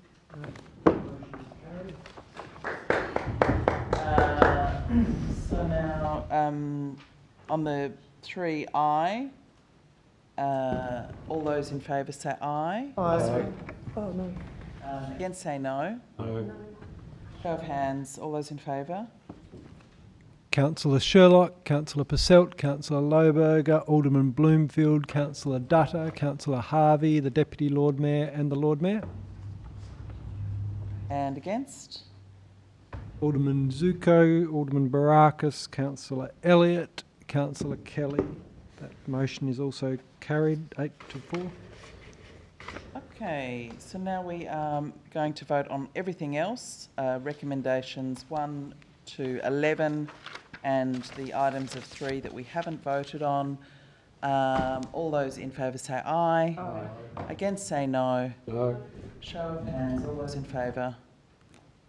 Councillor Sherlock, Alderman Barakis, Councillor Posselt, Councillor Lohberger, Alderman Bloomfield, Councillor Kelly, Councillor Dutta, Councillor Harvey, the Deputy Lord Mayor and the Lord Mayor. And against? Alderman Zuko and Councillor Elliott. That's carried 10 votes to 2. Okay. So it's 6:45. I'm just going to suggest that we have adjourn for 5 minutes, if that's all right, for a quick rest. We won't have dinner because I think there's people waiting for us to get on with matters, but just 5 minutes if... So Lord Mayor, could it be possible to bring, when we return item 16 forward? We have some elderly people here tonight to hear that. I'm sorry, that needed to be done earlier in the agenda, I'm afraid, Councillor Kelly. Sorry, Deputy.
I just remind elected members that normally if you'd like to move around the way an agenda is organised, that's the item at the beginning of the agenda called transfer of agenda items, and that's a good time to move if you'd like something to be heard earlier or later for a particular reason.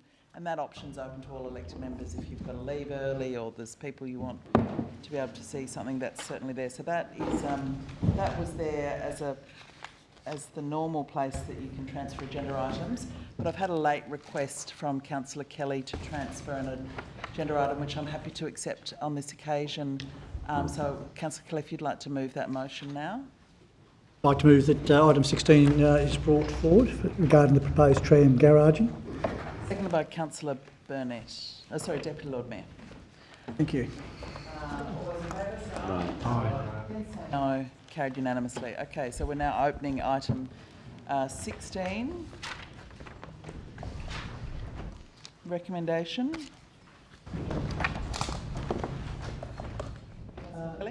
Start, Lord Mayor. You moving it? I'd like to move that motion, Lord Mayor. Seconded by Councillor Sherlock. Discussion. Thank you, Lord Mayor. The Hobart Trams have played a significant role in the cultural, economic development of our capital city. Between 1893 and 1960, trams transported millions of Hobart's residents from the burgeoning suburbs to the city centre, and were the Southern Hemisphere's first complete electric tram network. During this time of growth, Hobart was propelled from a horse and cart backwater to a thriving modern city. In fact, it was the Hobart City Council that actually owned and operated the entire system between 1911 to 1955. The notion of operating a Hobart Heritage Tram service was first proposed in 2001. A number of trams were purchased by council and fully renovated, however, have regrettably remained in storage at the Domain Quarry.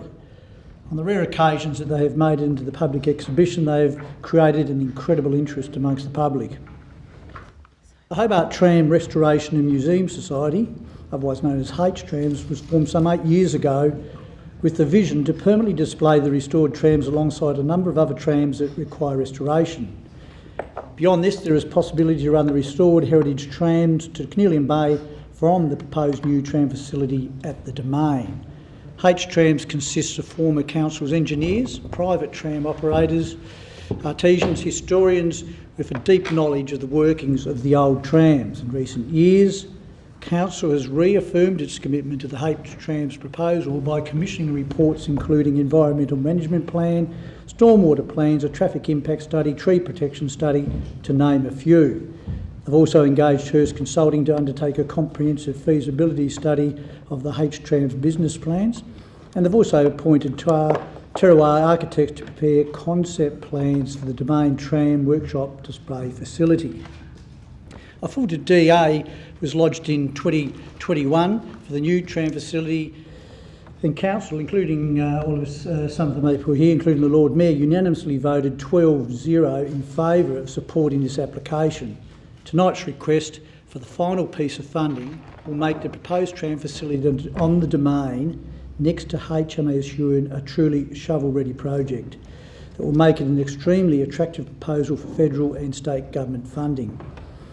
With the capital funding that has been recommended for funding tonight, this would mean that council would have funded more than 50% of the total project by way of restoration of the trams, numerous consultant and professional reports, and supply of the land as approved under the Domain Master Plan.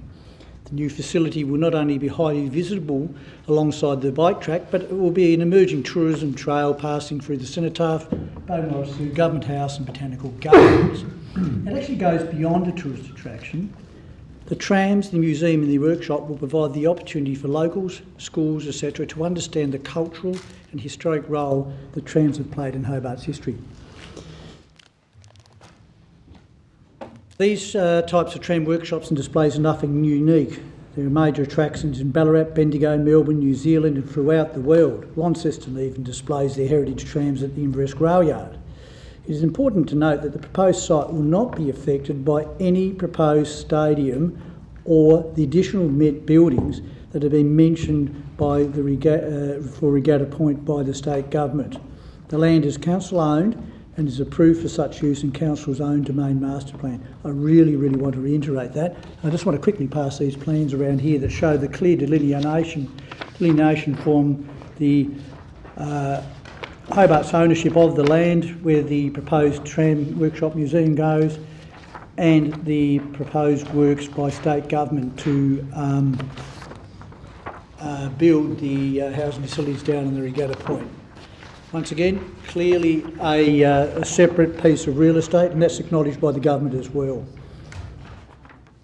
The amount that is required for next financial year is for $150,000, and the balance would not be required until the actual funding is obtained from state and federal grants. To stall funding at this crucial stage will jeopardise the entire project, and considerable money spent over the past few years, particularly on architecturals and consultants, will be wasted. 60-second extension, please, if I may. 1 minute. Councillor Sherlock, seconded by Alderman Baracus. All those in favour say aye. Against say no. Carried unanimously. Lord Mayor. Importantly, the driving force behind the proposal, H-Trams, will be lost, and this will leave Council in a very, very embarrassing, difficult situation. The time is right now, and we need strong leadership to make this final part of a decision for this final part of the jigsaw. I encourage elected members to support the officer's recommendation with the funding as outlined in this report. Thank you, Lord Mayor. Further discussion? Councillor Posselt. Thank you, Lord Mayor. Just a question to begin with, if I may, through you. What's the expenditure? Do you have an idea of the expenditure to date on the Trams process from when it was commenced? I know that's a very long tail. Yep. The purchasing of the trams since 2010. How much, or since that was started? Do we have a ballpark at all, CEO? Probably. Yeah, it is through you, Lord Mayor. It's through the millions. The trams that were purchased and renovated was well over $1 million, and then there's various consultants' reports, additional parts, the construction of a major shed up in the Domain Quarry, which is taking up extremely valuable space now and could be utilised for a great majority of other councils' storage facilities. So. And recently the Terra Architects fees, the Hearst Consultants reports and so on. Bear in mind there's hundreds of thousands of dollars worth of free advice, guidance and the like from the H-Trams Society. So to short answer, over $2 million. The new facility is estimated between $2 and $2.2 million, and that will be complete. And from then on it'll be self-funding, self-raising with revenue from tourism and the like. So this is the final part of the funding jigsaw. Thank you. A supplementary question, Lord Mayor. Has any modelling work been done to ascertain what that revenue would look like based on the report telling us that we would be taking ownership, the council would be taking ownership of the facility? CEO. Thank you, Lord Mayor. I don't believe any of that work has been undertaken previously. Thanks. And I might just ask one more supplementary, Lord Mayor, which is if the CEO could just articulate what other business entities that we operate in this kind of manner.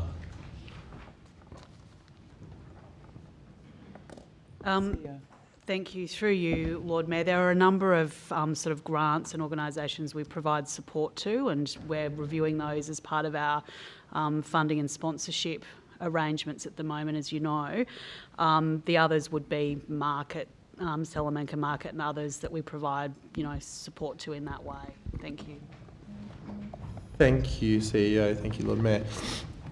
I have quite a lot of concerns around this, unfortunately, and I know that there are some very passionate people in this city and at this table as well.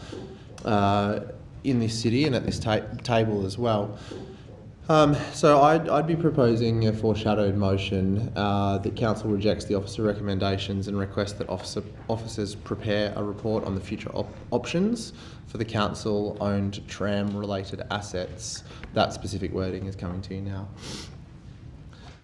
Here we have a historic tram society that has had millions of dollars of ratepayer support, and at this particular juncture wants us to give up a premium piece of land in the city while there is a major project 100 metres away which has an uncertain future.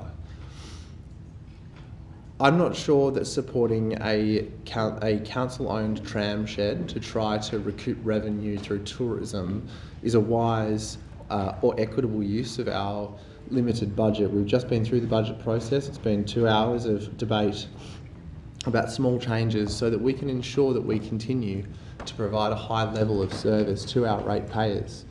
I'd note that there's a number of master plans, capital works projects that have never been followed up, projects that have had significant community engagement over the last 10 years, and an example of that is the Not About in South Hobart, which is the Darcy Street, Macquarie Street, Washington Street intersection.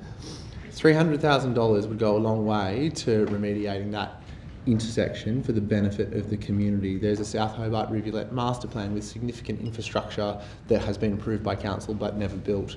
There was the Wombat Crossings report for Hill Street, which were never built because of costs. I can't justify, in the absence of those great community good projects, spending $300,000 now on a tram museum and then with no certainty whatsoever over where future monies would be coming from. We have no certainty, and I think that in this current climate with debts that governments are trying to service as a result of COVID stimulus, an inflationary environment, building and labour and material shortages, that the cost estimate is a lot more likely than not to exceed what has been estimated, as we have seen with multiple state and local government projects. So where would the $4 or $5 potential $1 million, I know it's 2.5 currently, but where would the potential $4 million, $5 million, who knows? Where's that going to come from? What government entity is going to step up, particularly in the environment of spending $750 million just around the corner? I can't foresee the feds stepping up and providing another 3 or 4 to support a tram museum. We're doing the inner northeast structure work at the moment, which is a really important piece of work, and that'll give us the strategic vision for that site. And we have another item about Regatta Point tonight as well. So there's too much uncertainty. There's not enough expenditure on services that benefit whole of community, and we have continued to throw money at this trams project and never seen anything back other than losing space and money to this historic project. I appreciate its significance, I really do, but there's a transport museum at Glenorchy, and in the absence of that, this should be a wholly privately funded entity. Thank you. Further discussion? Just point of order on some of the figures quoted on there. Sorry, Councillor Kelly. No, that's not a point of order. Someone else might bring some other figures. Councillor Bloomfield, Alderman Bloomfield. I was born in Hobart, so not old enough to actually be around when these were in service, but I was around when the trolley buses were being utilised, and certainly as I was a young child, they had the tracks that we still can evidence through Greater Hobart. So it's absolutely part of our heritage. It's absolutely part of our identity, in fact. And just because they are not buildings does not make them less important. The other interesting thing was that there's a differential here between what Councillor Kelly has said. He said that only 50% of this project was funded by council, not all of it, half.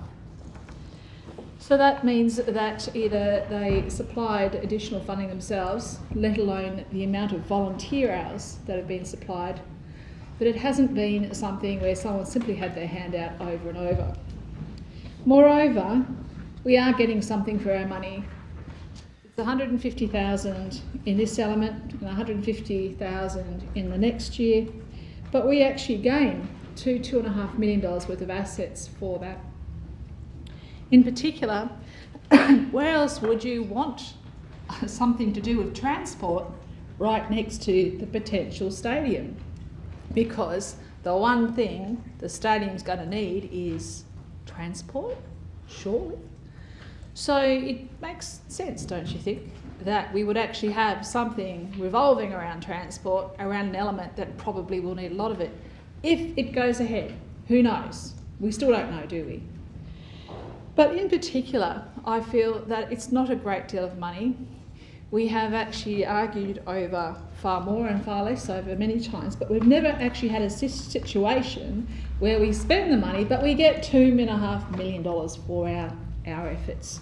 So it's not exactly an unfair cause, and frankly I like the idea of protecting our heritage and ensuring that our own children and grandchildren will actually get to experience and see in the local area elements that no longer exist in Hobart but used to, and they can see them too.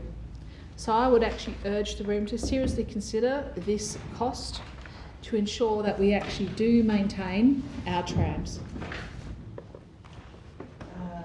Councillor Byrne, Deputy Lord Mayor. Yeah, thank you, Lord Mayor. Look, I welcome this application for a grant and the report that's come to us. This is a bit of a tramway to Damascus moment for me, because one of the first reasons, or the main reason that I was first on council, was to vote or to vote or oppose and let councillors, aldermen at that stage know that the proposal to have a tramway across Sullivan's Cove, I think the tracks had been laid, but the tram the tramway which was being proposed was going to be a tourist tram across from Salamanca to across to the other side of Sullivan's Cove, and this was bicentennial funding, and it certainly wasn't what the people wanted from my perspective, and so I voted. I lobbied strongly against that, and what we got in perpetuity was Bicentennial Park, which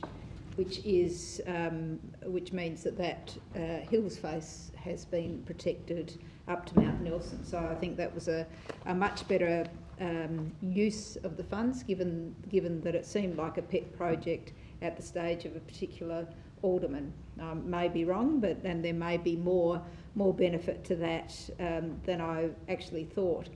Look, I know that there has been a lot of work by volunteers in relation to getting this trams project up and running. There has been this identification of land down at in the area of Macquarie Point, and it's an unutilised piece of land at the moment. So I think that is an appropriate thing, and this is looking at money over the course of 2 years. And my understanding, and correct me if I'm wrong, CEO, through you, Lord Mayor, but if monies aren't allocated, then it won't from other sources, then this will not be, the grant will not be spent.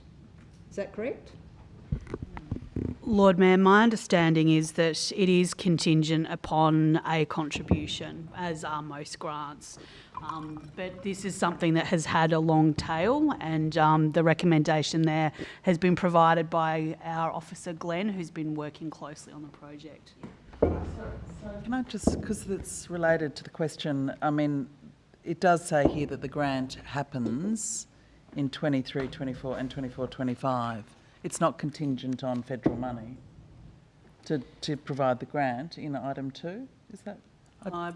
My understanding is that it is actually, but I can double check that just quickly while we're continuing. Thank you. And whilst that's being considered, I think, and again I'll be guided by the CEO through you, Lord Mayor, but given we are looking at this whole piece of land in the context of the North East Structure Plan, as Councillor Posselt has suggested, would it not be prudent to have an amendment in here with a clause saying, as a part 5, that this be considered as part of the North East Structure Plan?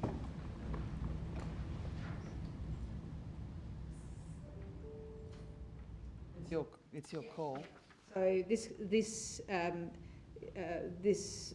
mean, really, I want the outcome of the North East Structure Planning. I mean, if this were to be part of it, then it needs to be considered. I think that'd have to be that'd be a different motion. That'd be deferring it until the North East Structure Plan was finalised. Well, Probably added on because it's going to basically approve a $300,000 piece of work to start. Well, that's not really my intention. That should this be improved, then be considered as part of the North East Structure Plan. If this grant be approved, that this should be part of the North East Structure Plan. Be considered as part of the North East Structure Plan. You know, like we're doing the structure planning. Right. Approve it and then, yeah. It doesn't look like it's getting any support whatsoever. Don't worry about it. So I just, did you want to provide it? Lord Mayor, and my apologies that I wasn't able to answer that. So Glenn Doyle, I've just been quickly in contact with him just to confirm. So he's advised that the first year of funding by council is needed for the design, with subsequent years funding if the grant funding is approved. Yeah, thank you. So the first 150 is the first one, and the second 150 is for what? Contingent on the grant.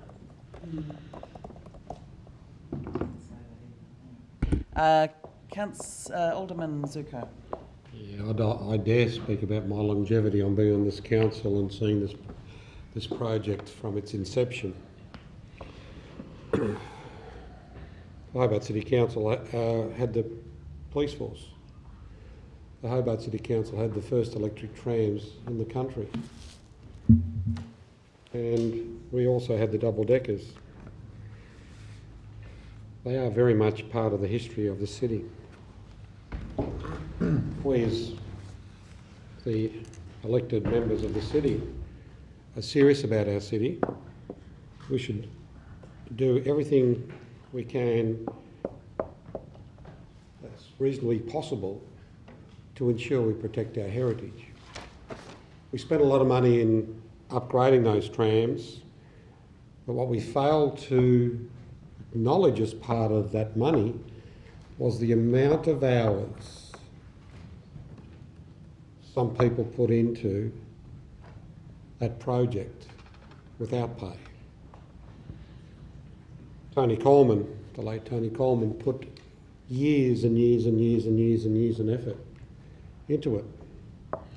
The late Darlene Haig put years and years and years of effort.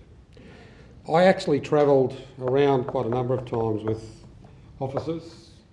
I even travelled with my own funds to different cities that had trams. And one in particular was San Francisco. In every trolley tram, I'm talking about the trolley trams in San Francisco, there was a plaque of the person that saved the trolley tram for San Francisco. If anyone has ever been to San Francisco, could you imagine San Francisco without the trolley trams? Think of that. They nearly went in San Francisco, but one person fought hard and saved it. What I also find amazing about San Francisco, they've got a tram route which has got trams from all over the world. So I'm not a buff on trams, but I grew up with them in Melbourne. They are a great form of transport. I recall the time when we actually committed the funds to actually put the tram line across the waterfront. It had nothing to do with anything other than politics at the time, which ended up being the money that was allocated towards a tram was allocated somewhere else. Mind you, I believe we could have done both at the time if we had have thought about it in a better way. What's happened since is these very important component of our history and heritage trams can be something that we as a city can sit there and say, yes, we've got Dark Mofo, yes, we've got Mount Wellington, but here we are with something that is so important to the history of this city. But yet, we're thinking about $300,000, which, to my point of view, and the overall budget is actual peanuts. What I'm surprised about is that we have to be wise and equitable, Lord Mayor. Well, it's good and wise to be equitable on this matter. I'm not attacking the staff like apparently I did in the budget, but there are some people talking about this report that's been quite well prepared by our CEO, and would I be hypocritical if I voted against this report as well by our CEO after being attacked on the budget, that all the hard work our officers have done to prepare this report, to bring this report forward to us? Lord Mayor, point of order. Order. Alderman Zuko is making imputations about other councillors that are offensive. Didn't mention implying that those who may have spoken about this report have been disregarding officers and disrespecting them. Sorry. Look, I think it's getting close to a councillor being misrepresented during the debate, but I haven't mentioned any councillors. I know. I'm referring to our council officers, Lord Mayor. But I think, apparently being told I was so demeaning to our council officers, I'm actually supporting Alderman them. Zuko, I'm just saying that I'm not ruling fine, against you on the point of order, but anyway, Lord Mayor, look, I'm going to support this officer report, as other elected members do so at time. I've got my discretion to support or not support. And at this time, I believe that the council officers have got it right. I fully support it. And I'll just sit down and someone else can have my 30 seconds. Further discussion? Further discussion? No? I'll say a few words. I think this shouldn't be a debate about the trams being lovely things. They are lovely things. We'd all love a proper tram system through Hobart. We'd love an adequate public transport, a light rail going to the new stadium, and we're not even sure that's going to happen. It would be kind of ironic that we'll have a stadium, so it looks as though it's going to be poorly serviced by public transport, but we'll have some beautiful trams located right near them. I mean, I think the trams are really important, and I did advocate for them to come out as part of our 150th anniversary. They were very popular. I'd like us to be utilising them, absolutely. But I still, I think $300,000, and I've just had it confirmed by the officer who wrote the report, that $300,000 is simply for design. It's a grant from us, $150,000 this year, $150,000 next year for grants and funding applications. And again, we've got all sorts of communities and community organisations that want to do projects, run things, so it is a big allocation, $300,000 just for design. Just on Alderman Bloomfield's comment, there is no guarantee that the $300,000 will lead to $2.5 million worth of assets, because we do have to then persuade state or federal government to fund a museum, which is challenging and going to be challenging, particularly in that precinct, which is going to get a lot of other love and a lot of other money.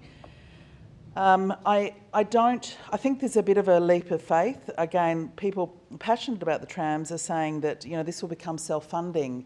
There's no business case on which for us to sort of put that faith in. There is no work that I've seen that shows that a museum will be visited, that people will pay this much, that there'll be the staff to run it, that it will not become something that the council has to kind of I guess, rescue, and that's what the point 3 does say, that if the society ceases to exist, we have to take it all over. So there are, there are some challenges, and I think while we want the best for the trams and we'd love them to be utilised, I really have my concerns about doing this. Now, I'm not saying that I think it should never happen, but I actually was hoping the Deputy was going to say that we deferred decision on this particular project until we've completed our North East Structure Plan, because I think that's the right way of doing things.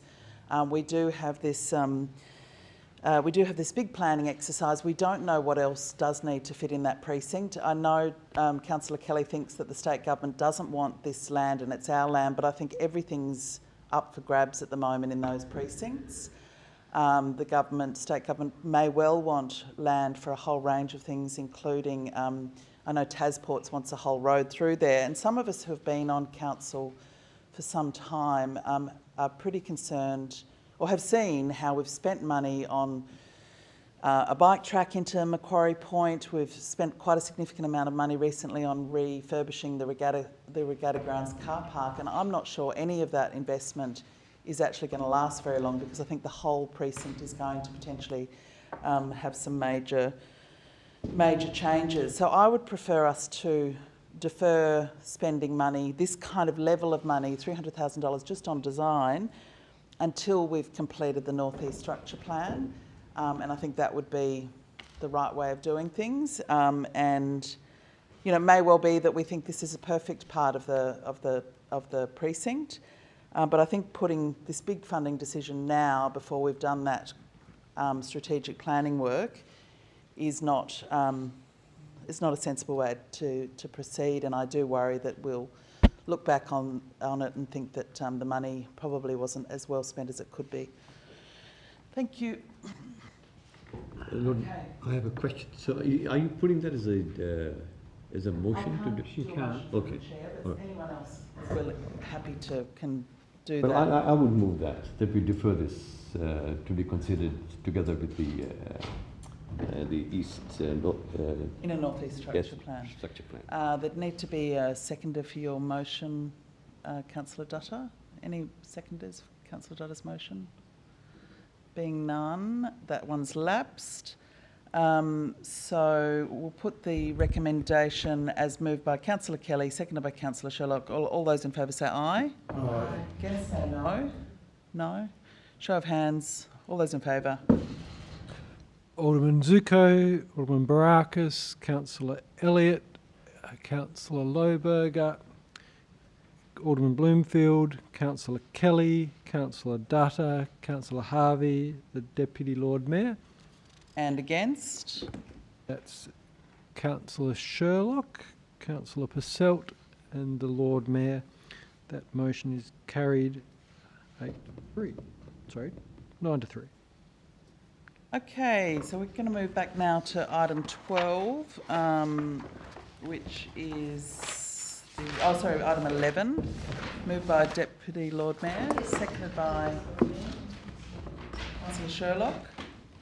Lord Mayor, this report was a result of a notice of motion that I brought to council, so I'm very pleased to see come back to us. So it was moved. I put the motion some time ago, and what it really, it goes to the heart of why we looked at increasing rates at short stay accommodation and on vacant residential land, if you like, because what it is proposing is to stimulate and help those property owners who are thinking about how better they can use their properties and their housing stock to house more people effectively. So it's looking at whether you could stratum title or use land a lot more effectively in relation to housing stock, and it goes also to the point that Alderman Zuko made in relation to other examples in Melbourne.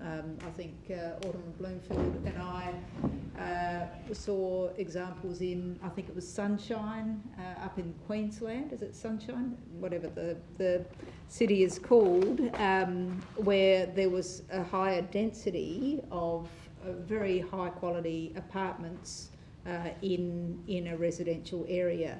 So it was kind of looking at how you can use the planning rules to get a good outcome for improvements in housing stock. So I think I'm really pleased to see this recommendation, because I think what we need is action. We need, it was partly because the planning process is very difficult, and we know that there's work being done by Ms Aby and various council officers to make that a lot more streamlined. Obviously you can't have one size fits all for planning applications, but there is that capacity to be effective, more effective in how we might deliver housing options. And I really do like the idea in 2C that we update the City of Hobart's website to include proposed designs for ancillary dwellings by student or young architects. So it's actually it's fostering that interest in good design and making that available to young professionals coming through as well. So really hope that Council can endorse this recommendation, and very pleased to be working alongside Councillor Dutta in our portfolio roles to make sure that we can get some good outcomes as well. Further discussion? Councillor Posselt. Yeah, thank you, Lord Mayor. A question, if I may. Would involvement of the Chair of Planning be a problem or a conflict of interest with this work? I don't think so.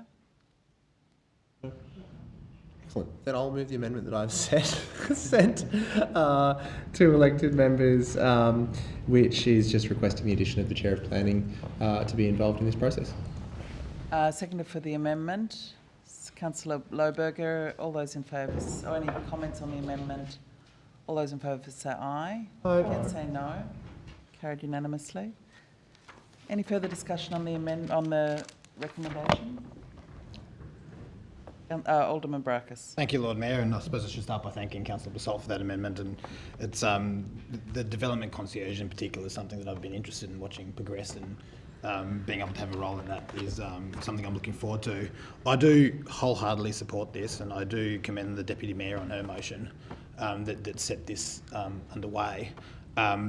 There's, I think we've seen, and those that attend regular planning committees see sometimes, smaller, everyday people that put in development applications sometimes don't know, don't have that education as far as they do things that they think is okay and then find out after the fact that they've breached a planning law or they've put something forward that they thought was pretty routine. Turns out there's been issues with it, and we end up with all sorts of heartache in planning committees sometimes, just because there's people that haven't had that understanding of what they should be doing or what they shouldn't be doing. So I think having that ability to help inform people along that road in a better way, even proactively, so people know, look, you can't just change your fence line on your house because you're in a heritage area, which some people don't even realise, or other things like that. Will make that process that much more streamlined and easier, and I also think helps speed up the process to get housing built, or to get additional dwellings built, or to help people split homes from large houses into apartments, to get more people living in beds, which is ultimately what we all agree. We sometimes disagree on the solutions, but we all agree that this is an outcome that we want. The development concierge as well, I think it's it would be so beneficial if this is implemented in the right way, not just to improve our relationship with the development community, but to have those conversations at the outset and at the beginning, so we have less instances of getting to council or getting to a planning committee with a super controversial development that then goes back for advice and then comes back amended, and then it gets improved, and then eventually it gets approved by council after a whole lot of hullabaloo and controversy. have those conversations in a proactive way, in a positive way, beforehand, and I think we'll see more get built in this city. We'll see more houses get built in this city specifically, which is something that we all want. And I think doing that in a proactive way is much better than what we are doing. I've been saying for a long time that we do need to reset our relationship with the development community and improve the way that we assess and our attitudes towards assessing development applications, especially for residential. And I think this is a really good step in rebuilding those relationships and improving that process. So I wholeheartedly commend this. Councillor Elliott, I think, was first. Thanks. Yes, I think this motion has a lot of potential and I'm excited to see it. One thing that I would like to see, and probably not as an amendment, but like Alderman Baraka said, I think there's an element of fear or uncertainty around the planning, around the public and planning. It's such a complicated thing. And I'd actually like to see us at some stage, perhaps once the development concierge role's in place, but looking at some sort of outreach where we actually have some planners available on Saturdays, acknowledging that it would cost money, but out in the communities so that we actually have an open door where people can come and ask questions, you know, at the Newtown Hall or Sandy Bay. On a Saturday, people can come and say, oh, I want to, so really high level discussions, I want to do this, this or this, and acknowledging that they can only give us advice on certain things. But I think we need to break down the barriers, because it can be, it sounds strange, but it can be a barrier thinking, oh, I've got this idea in the back of my mind, but finding the time to go into council to talk about it, make an appointment. So I think if we can be more user-friendly in that regard, that can only be a good thing.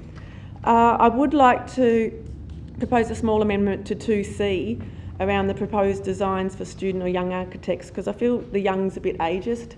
I actually think it should be more so based on the type of examples, so more so proposed designs for ancillary dwellings with a focus on them being non-typical or cost-effective models, you know, like kit home models, things that are achievable at a lower end of the market. So taking out, I mean, I have no problems with students, they can be of any age, but I had a bit of an aversion to young architects being there, just from an ageist point of view.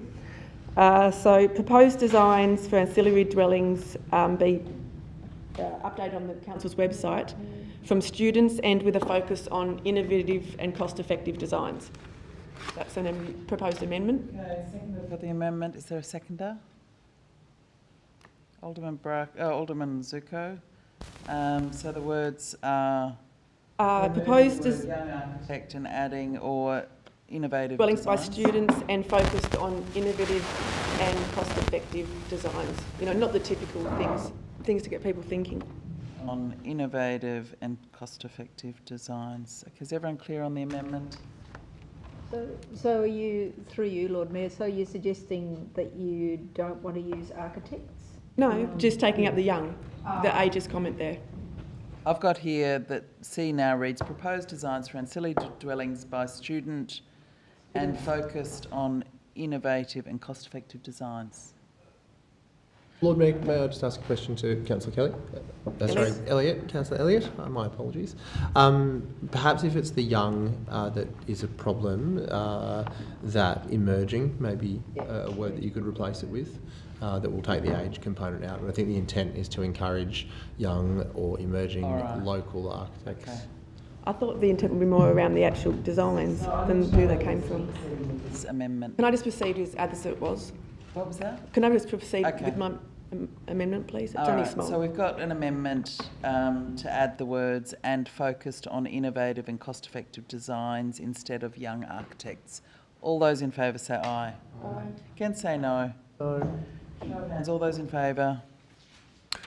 Alderman Zuko, Alderman Barakas, Councillor Sherlock, Councillor Elliott, Councillor Lohberger, Councillor Kelly, Councillor Dutta, the Deputy Lord Mayor and the Lord Mayor.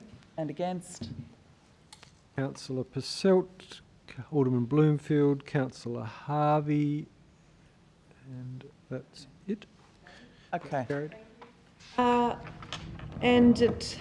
They're working closely with the Deputy, the Councillor Dutta, Alderman Barakas makes sense. I would like to also ask, just as feedback, if we can have a workshop on this issue, because I'm sure all elected members have ideas around housing options, and if we can have a method, a channel for capturing those, that would be great.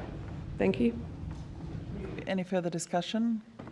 Alderman Zuko? Yeah, Lord Mayor, look, I support this, but I'm not being a pain, but I do take exception to point 3.2 is work closely with the City Futures to identify any further opportunities or assist landowners to identify ways to boost the housing supply.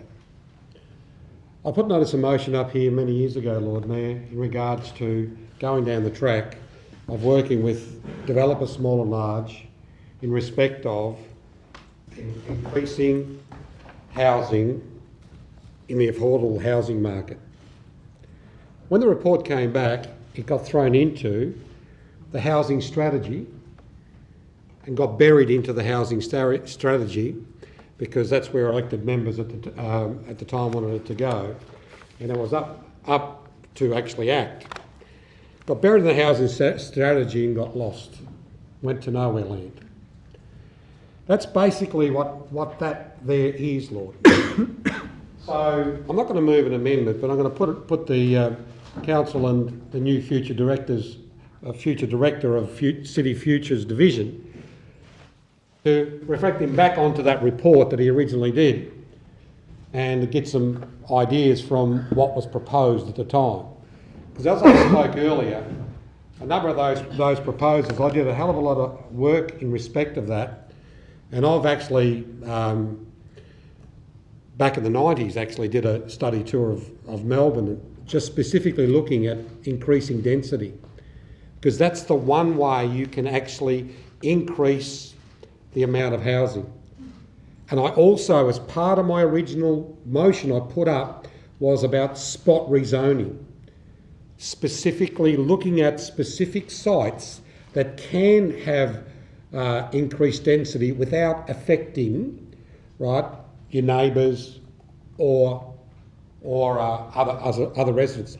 And there are many examples, and many of the examples that I saw in Victoria were corner blocks, depending where the corner blocks were subject to where the sun was going across in summer and winter, so it didn't affect neighbours and that.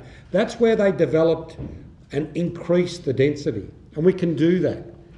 So, as I said, I'm not going to be moving any amendments, but I just want to reiterate the arguments I put forward many years ago that got lost into this big housing strategy in which we could have been doing some of these things by now.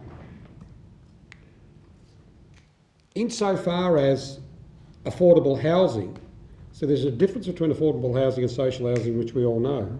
But when you look at the smaller end of the development market, as I explained about how do you get 7 apartments in a 1,000 square metre block, what you actually do is you look at the opportunities and incentives for that developer. If that developer can build 7, and out of that 7, 2 have to be on the affordable housing market, that means the developer gets 5. So it's what is called a win-win situation. And what we need to be doing is working with the state government, right, in developing an affordable housing registrar, where people are on that register that fit in the component of affordable housing, like nurses and I can go down the list. The same scenario can happen with the larger developers, where they're provided with increased density, which delivers more affordable housing. So that is what I proposed many years ago, and I believe that hopefully when the City Futures Division goes down the track of looking at this, they might pull out and dust off that original proposal and bring that forward as part of the opportunities, because there are people out there who are prepared to work with the council in delivering more housing, but it's got to be a win-win situation. And what I believe that we can be doing is delivering that. But we as elected members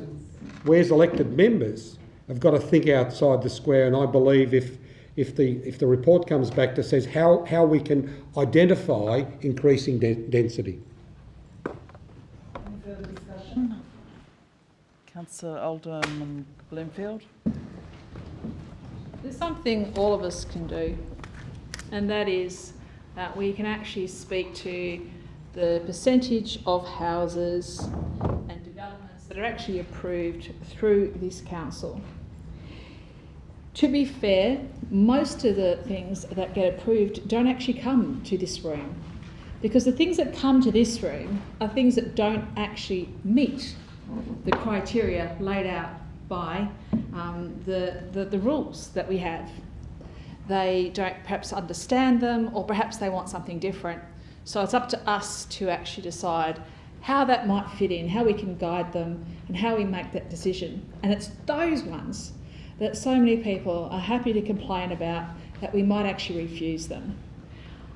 I would like to see the fact that if we can actually educate and support people from the planning process when they first initiate, to encourage them to actually follow the rules, to ensure they understand the elements that have to come forward, and perhaps ensure that their very neighbours aren't particularly upset with their development application, because that's the other one, how many people have actually complained about something, then we may find that our percentage of approvals will go through the roof. Now, if that happens, then we actually change the narrative.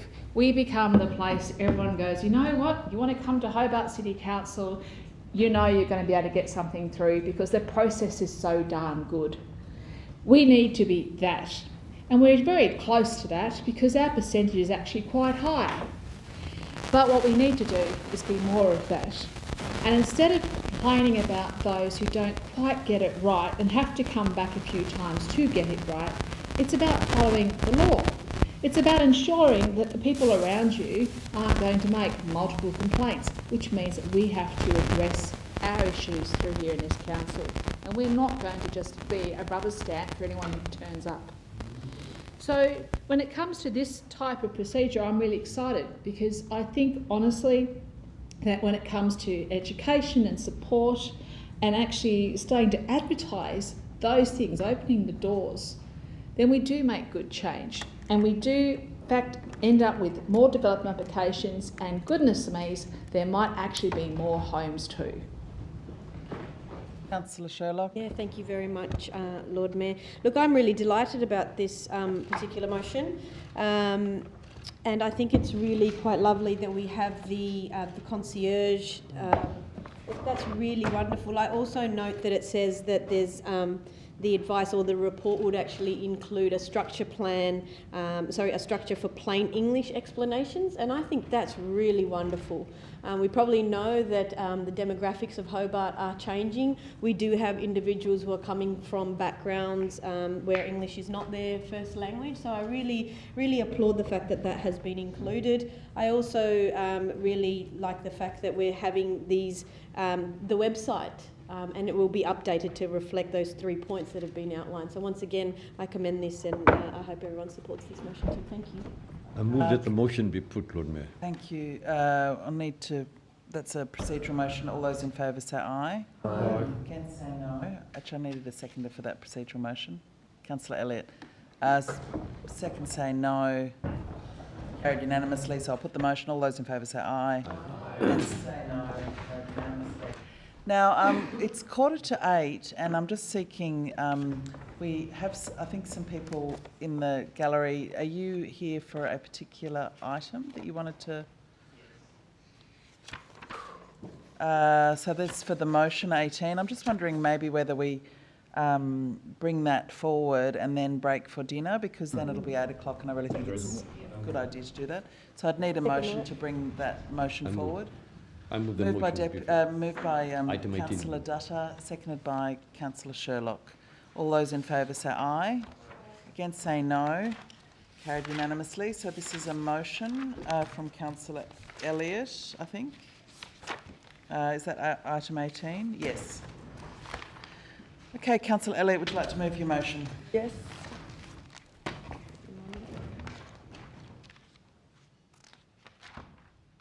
Thank Thank you. So firstly, I'll put the motion. For your motion. That's Second. put the motion and then go to Alderman Baracus. Okay, right. Thank you. So, as we're all no doubt acutely aware, there's global tensions around the issue of women's rights and its conversion with some other people's rights, especially in relation to sex, gender identity. And tensions around this matter are escalating across the globe, and we've seen examples of this here in our home state, in our own home city of Hobart, and indeed actually and sadly in this council chamber. So I just wanted to to draw the council's attention to the specific words of the motion around that I'm asking the council to note that a statement has come out from the UN's Special Rapporteur on Violence Against Women and Children, Ms Reem Al-Salim, and to agree that women and girls must be able to constructively and respectfully speak on issues of sex and gender identity within the council and within the community without fear or intimidation. And to consider this statement when we develop and update future documents related to diversity and inclusion. So I'm just going to read a few sections from the statement published here, and I've, in the background for this motion, given the council a description of this United Nations Special Rapporteur's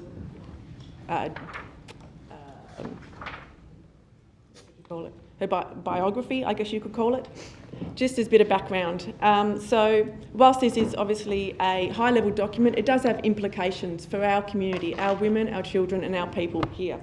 And there is a lot of relevance and will probably sadly resonate with you. So just quoting from some pieces from the document here, the statement reads that I'm deeply concerned for the escalation of intimidation and threats against women and girls for expressing their opinions and beliefs regarding their needs and rights based on their sex and or sexual orientation.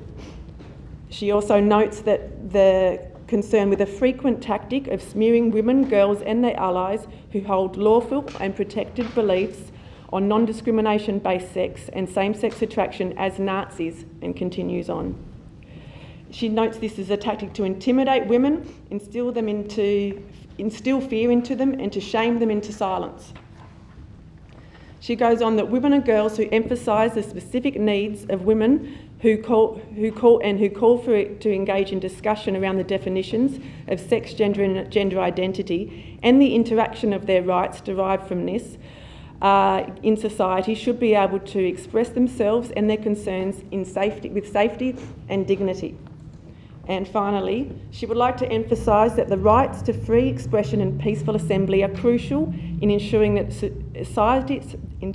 societies can develop their priorities and policies democratically and balanced to the rights of diverse groups. Attempts to silence women based on the views they hold regarding the scope of gender identity and sex in law and practice and the rights associated with these severely affects their participation in society and with dignity and safety. So that statement has come out in response to instances of fear and threats and intimidation globally. And the reason it's relevant here is because we have experienced that in Hobart, only over at Parliament House, and here in our own chamber, where I was sadly personally subjected to ridicule by a fellow councillor. And I just wanted to flag that, as the recommendation says, that we as a council don't support fear and intimidation of our women and girls. Thank you.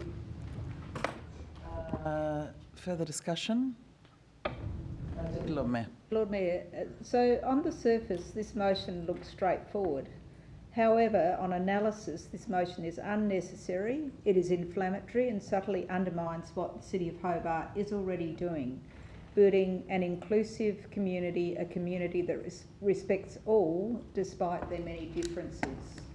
The City of Hobart, through our commitment to international, federal and state legislation and advanced social inclusion policies, shows tolerance to all in our community and recognises that many of the most marginalised are part of the LGBTIQA+ communities. Our council was recognised last month with a prestigious Ida Hobart Dorothy's Award for Excellence in Local Government. Of course, we have still much to do to foster a truly inclusive community, but to me this speaks volumes and shows that as a council we are clearly working to build that strong community by positive action. The council has already put in motion strategies to foster better understanding of the perceived problem. Women and girls and everyone are free to express their views just like the rest of the population in a democratic society. The motion discusses silencing. However, nothing is more silencing than the message that one doesn't belong, that there is something wrong with you. Inclusion and safety is of course a priority, but this cannot come at the expense of others. The advice from staff is clear, precise and informative.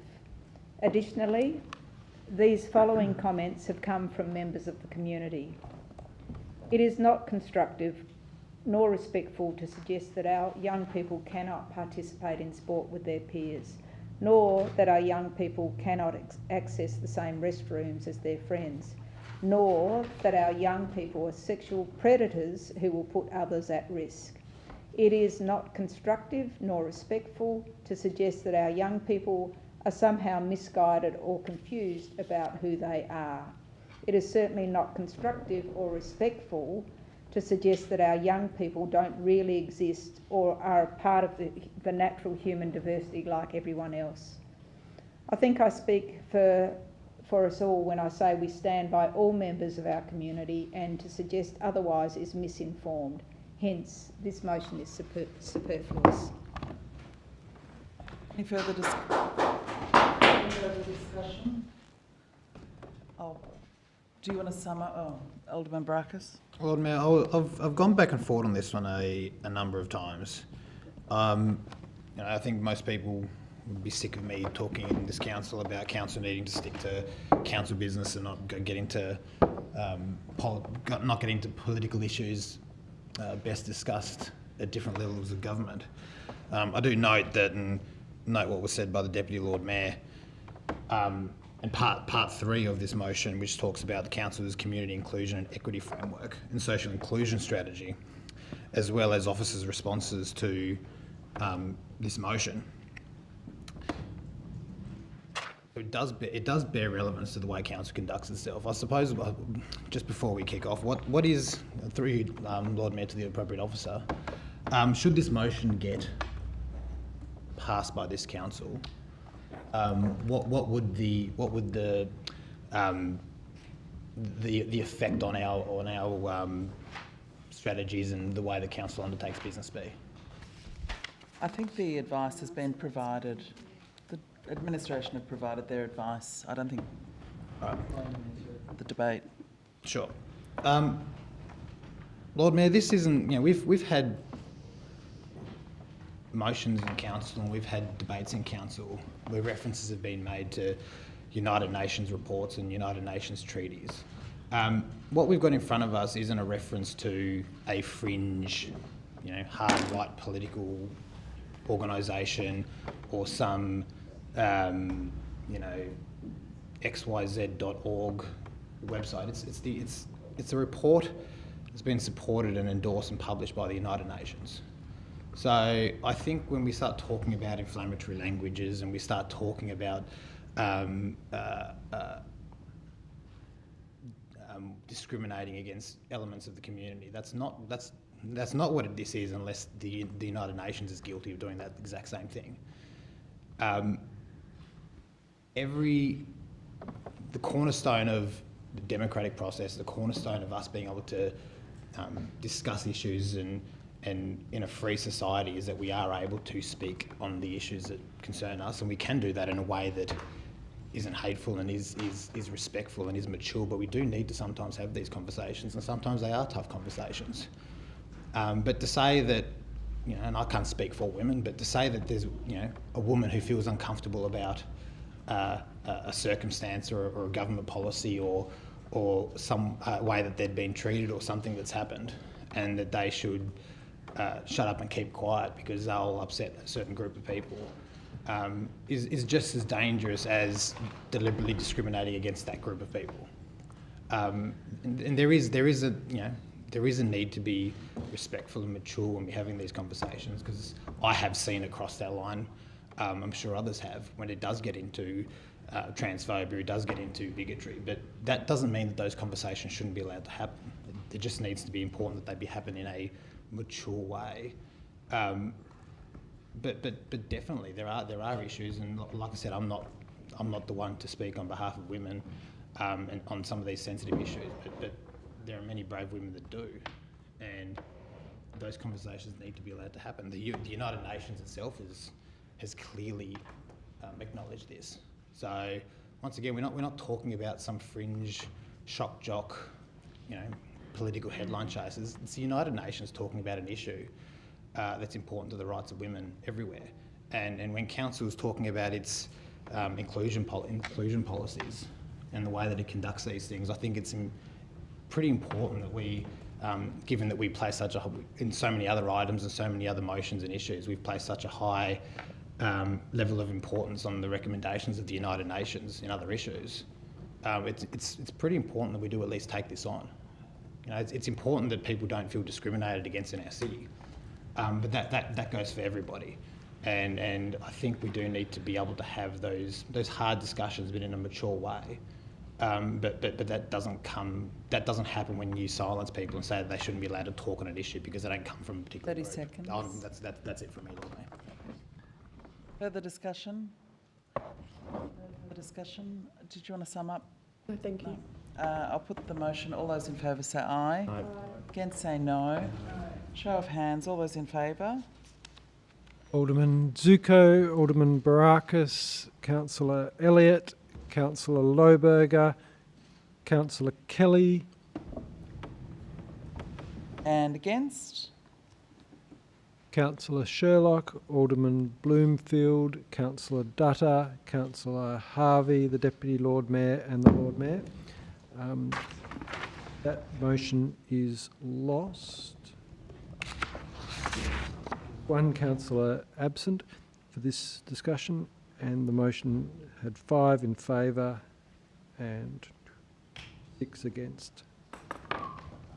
Okay, so I'm going to now adjourn our meeting for probably 15 minutes to have a meal break, and we'll come back from 8.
Yeah. What used to be a committee when I was young. I want something to say on all of them, but I'll keep it brief. Do you know who the community organisation was that's there?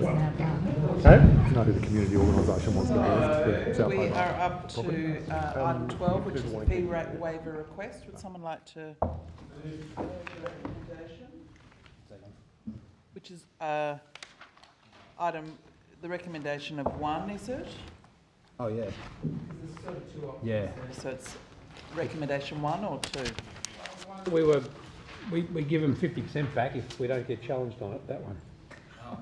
That wasn't the recommendation. What are we looking at? Waiver? Fee waiver? Waiver for Taz. The recommendation is that council pays full fees, and then the second one is Taswater. if council doesn't want to charge full fees. Oh, sorry, Taswater. If council doesn't want to charge full fees, they do X. 1 or 2? I'll just move 1, Lord Mayor. Lohberger, any discussion? Just as a Taswater rep for the council, I'd like to.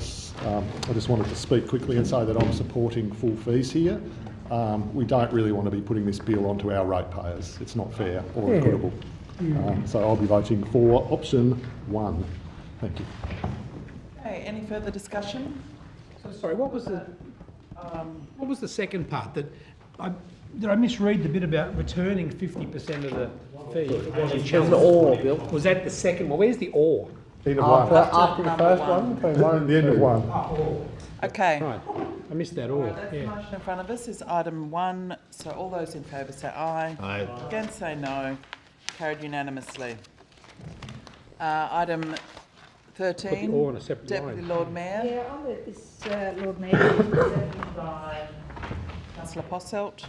So I think this is a really positive outcome to a petition from residents of South Hobart in relation to restoring a playground at Saunders Crescent. And so that petition came to us in September 2022. And the officers have come back and have suggested that we go out for consultation with this proposal, and funding would be set aside. It's proposed for the capital works budget of next financial year, not this coming financial year. And I think the positive thing here is that there is a community who really feel that having the playground, which is really works for the community, is a really positive thing. I was at a Planning Institute conference in Adelaide recently and heard from the former Director of Parks at the City of New York, a really interesting African-American man who was talking about making, like, his remit under Mayor de Blasio was to make sure that playgrounds were upgraded, but in a very fair and equitable way. And we know full well across our municipality there are some playgrounds that are really good, and then there are playgrounds that have diminished over time, are worn down or are non-existent. So I think it's really important that we look, or we use this as an example of where we can build playgrounds which suit the community, and there's quite a mixed community with socio-economic mixes in this particular area of South Hobart. So I'm really looking forward to hearing from all people who are interested in getting a good outcome for this, because I think it might set the course for how we look at play and play equipment in relation to those who require it right across our municipality. Further discussion? Councillor Posselt. Sentiment from Deputy Lord Mayor.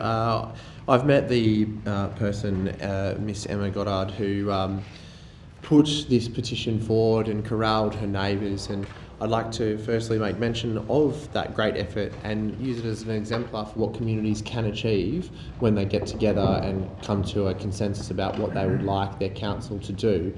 And I would really encourage all of our residents to consider when and where and how they would like to go about engaging with us in a meaningful way to get outcomes like this for a small community. The community around Saunders Crescent and Marlin Road is, as the Deputy Lord Mayor points out, quite diverse. It's the foothills of the mountain, housing. There's a section of housing, commission houses, in which I believe there's been quite a significant change over the last couple of decades to largely migrant families.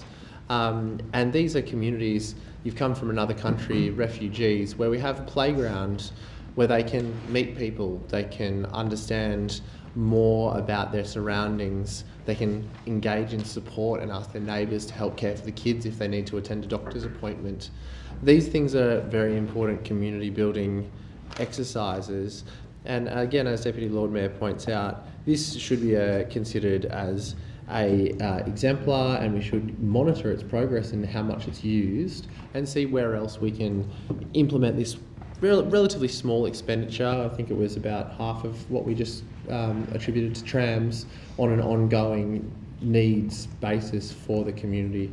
So I commend the officers for their work. I would encourage them in future exercises to consider road reserves and how we can better use them in non-through traffic areas to find more community open space to use alongside these parks. So I think this is a great outcome for the community, terrific work from the community itself to bring it to us, and I look forward to it being approved tonight. Further discussion? Can I just, I think it's fantastic. I'm happy that this is proceeding. I was just going to actually see if anyone, again, I can't move an amendment from the floor, but I was going to see if anyone wanted to, well, I'll ask a question first. How many other capital works items have we got for children or playgrounds in this year's budget?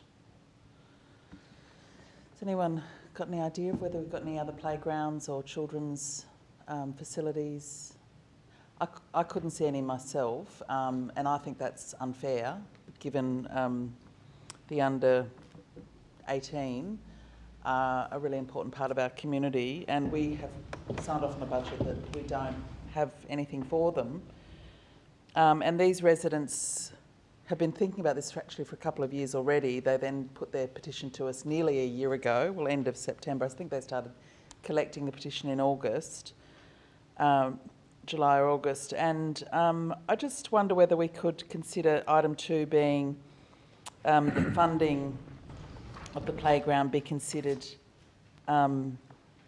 if savings are identified in this year's budget, because it just seems like that we don't even think about funding it until sort of July 2024, and then it probably won't get there till sort of end of 2024 or early 2025. So again, I can't move it, but I just wonder if somebody we could. I saw Mike. Director Reynolds nodding that potentially we could make something a bit more general about, funding of $186,500 for the playground be considered if in 2023 if savings are found as the year progresses, otherwise in future years or something like that. So then we can sort of get moving on it and include it in this year's budget. If somebody was willing to do that. Sorry, Councillor Posselt. Lord Mayor, I'd take up that opportunity to move this forward. I don't think you can, and actually... You can't. You've already spoken, mate. I think you can... Better to have someone else. Okay, probably someone else. Let's see, you want to provide some... So through you, Lord Mayor, we have provided advice to Council previously, certainly through workshop and again via email, just confirming that today, that we will in fact be commencing a review of the Capital Works program, because as you know and as outlined in the report, there's a range of projects that have been committed to that may not proceed forward, and it's really important that Council has line of sight on those. So we have got a review coming forward that will be presented to Council in the next quarter, so post June 30, and there will be an opportunity to identify other projects that can come onto that program. So I just think that's important to note at this point in the budget and capital works planning process. Does anyone else Councillor Posselt can't move that. Yeah, I can move that. I'd be happy to move that, if savings are found for 23-24 budget. Or otherwise in future years. Yeah, Okay. in 24-25. Would anyone like to second Councillor Dutter's amendment? I think Councillor Lohberger. Oh, actually, no, you can too, Councillor Posselt. I think your hand was up first, sorry. What's that? I don't think he can second it because he's spoken. I don't think that stops you from... Second, but he can't move another. All right, all right. So that's... I'll just deal with that amendment first before I seek out other contributions. So all those in favour of Councillor Dutter's amendment say aye. Against say no. Show of hands, all those in favour. Councillor Posselt, Councillor Lohberger, Alderman Bloomfield, Councillor Kelly, Councillor Dutter, Councillor Harvey, the Deputy Lord Mayor and the Lord Mayor. Dr. Baxter. And Councillor Sherlock. Oh, sorry, Councillor Sherlock, I couldn't see it. And against? Alderman Zuko, Alderman Barakis and Councillor Elliott. That's carried 9-3. Okay. Any further discussion on the motion as amended? Being none, I'll put that. All those in favour say aye. Against say no. Show of hands, all those in favour. Sorry, Councillor... sorry, that's Alderman Barakis, is it? Yes. And Councillor Sherlock, Councillor Elliott, Councillor Posselt, Councillor Lohberger, Alderman Bloomfield, Councillor Kelly, Councillor Dutter, Councillor Harvey, the Deputy Lord Mayor and the Lord Mayor. Okay, moving on to... Oh, sorry, Alderman Zuko. So all those against? Alderman Zuko. All right. Carried. So item 14, Council's representation on the Hobart Draft Local Provision Schedule, moved by... Anyone like to move this? Councillor Sherlock, seconded by Councillor Posselt. Any discussion on the... There was a workshop on this, so I think there's probably a pretty good understanding of the submission. No further discussion. Councillor Posselt. Thank you, Lord Mayor. Look, I rise to my feet just to point out that the submission that we are making to the state is making development in this city easier.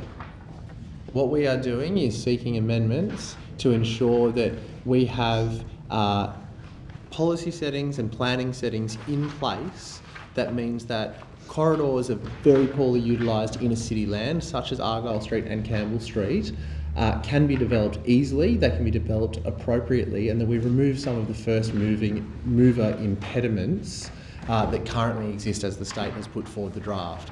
This council, in doing this, is showing that it supports development, it supports appropriate multi-use residential development on inner city corridors to alleviate the housing crisis and to alleviate transport and congestion crisis by having more people living near to where they work in the city. This is a great amendment that we have requested for our submission, and again, I'd like to reiterate that this shows this city is open for development. Any further discussion? I'll put that. All those in favour say aye. Against say no. Carried unanimous.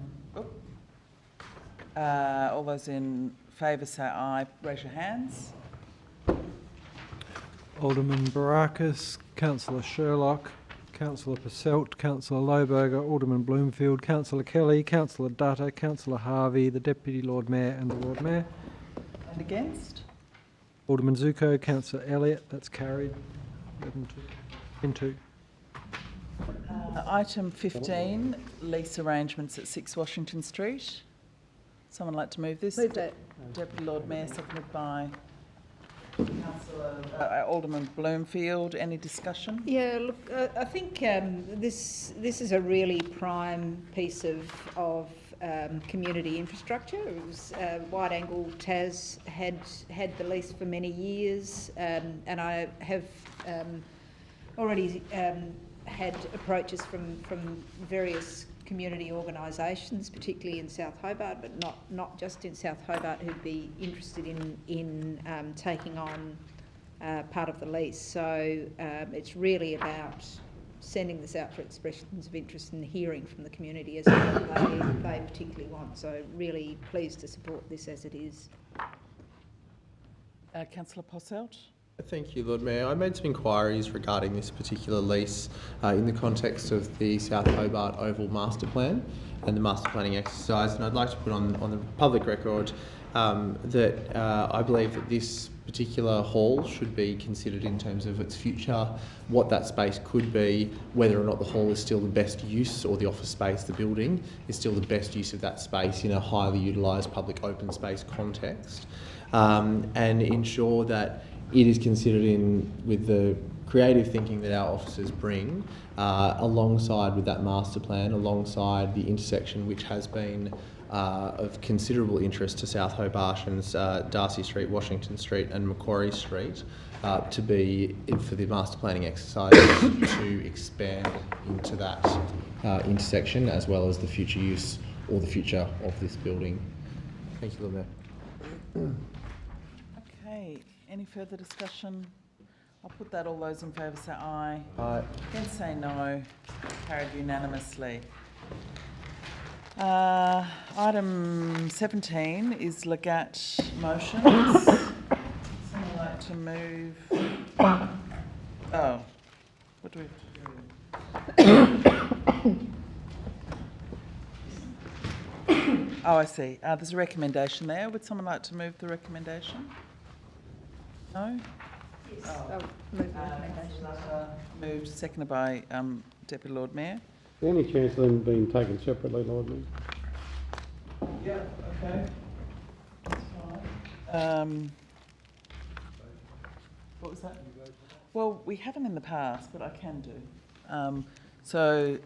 Moved by Alderman Zuko, seconded by someone that Alderman Bloomfield, that we vote on these two items separately. All those in favour say aye. Aye. Against say no. Carried unanimously. Thanks. Okay, so item 1. All those in favour of voting in favour of the motion on restricted covenants? First speak to this one, if that's all right. I have a little bit of a problem with changing things like covenants. It's a little bit like establishing an agreement historically and then deciding later on to change it. I appreciate that there might be great reasons to change things later, but we're basically allowing a carte blanche change without appreciating or respecting why those original agreements were put in place. It could have been a family agreement, you know, for some historic reason, and I just worry that this might be a little bit bigger than what we probably expect.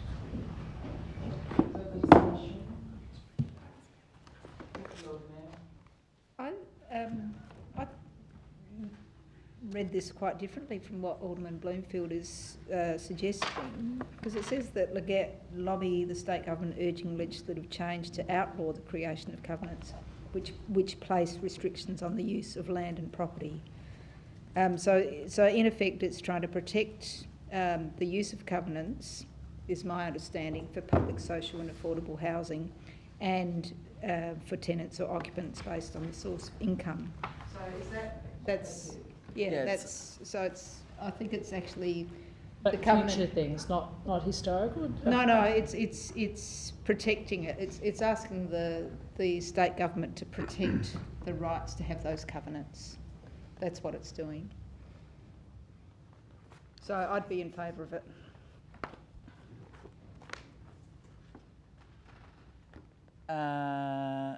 Okay. Can I get an interpretation?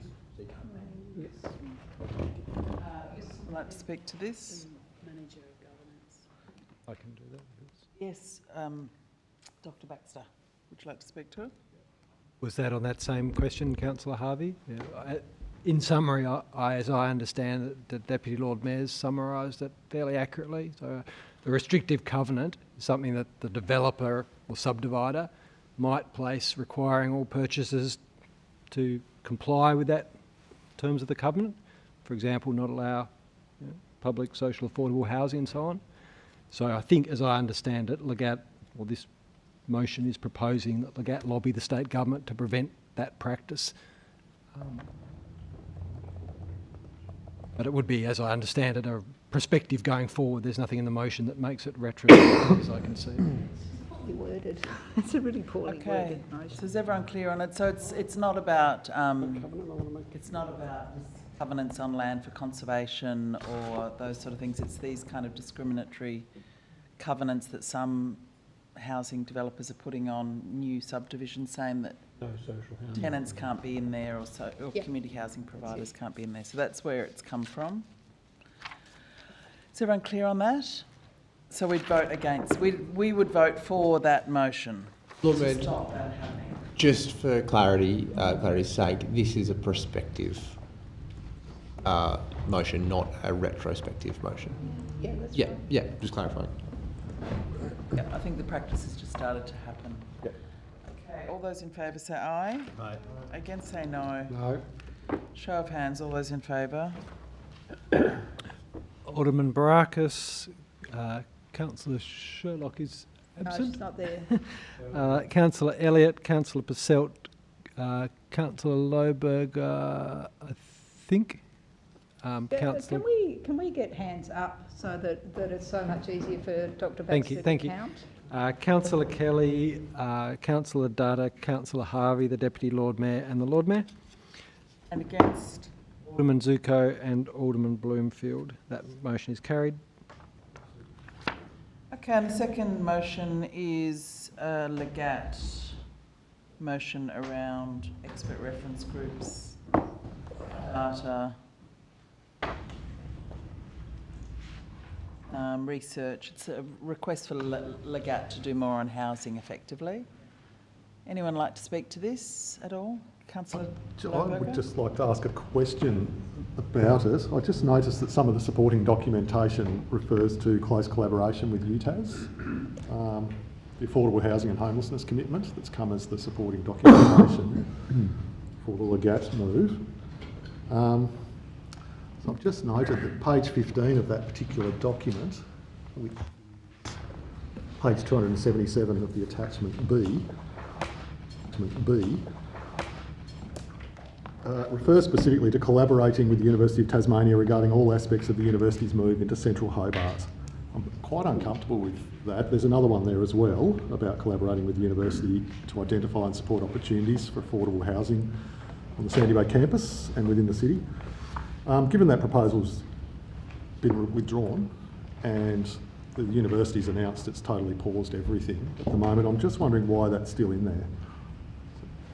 So where is it?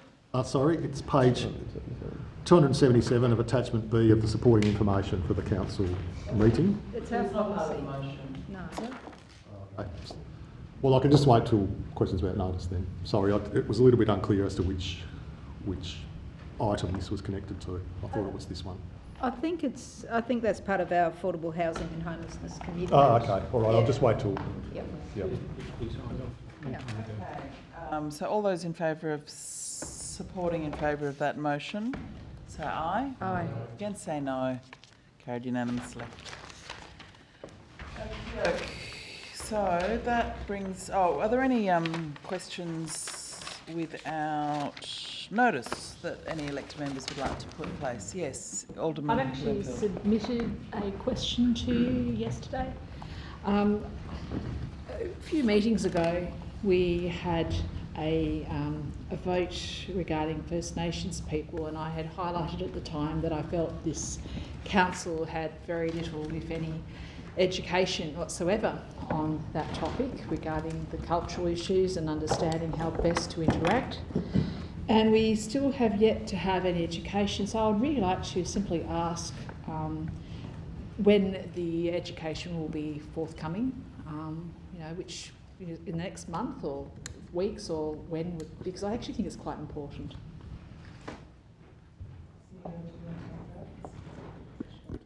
Thank you, Lord Mayor. We are putting together an updated professional development program per annum for elected members. So it's one of the things that's on our list, in addition to some other training that's coming up.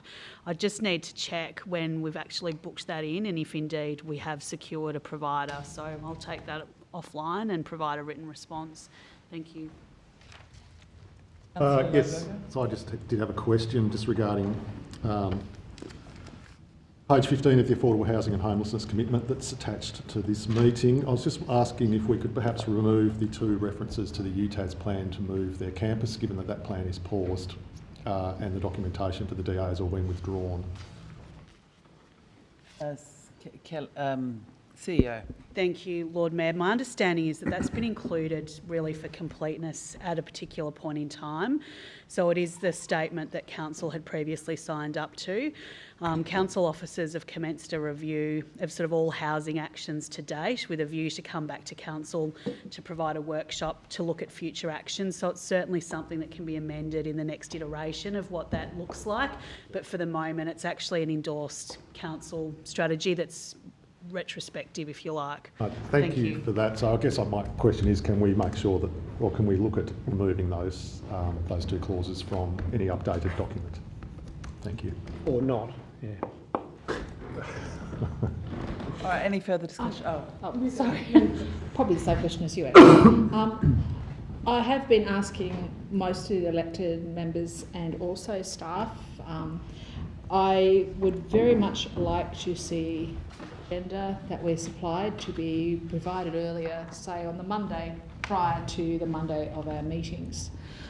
I would like to think that we might be able to start that conversation or at least get that established. I was hoping to not have to do it with a motion, rather that we do it by agreement, but I just thought I'd put it out there. Take it. Yeah, certainly, and thank you for raising it. It's something that we'll take online and work through. So there have been a number of other elected members, as you say, who have raised a similar thing. We'll provide a report back to Council in relation to options available and also looking at best practice. Thank you. Councillor Elliott. Thank you. Back in March, I asked a question around the volume and the positions of direct appointments made. It's now been 3 months, so I was hoping for a status update on that question.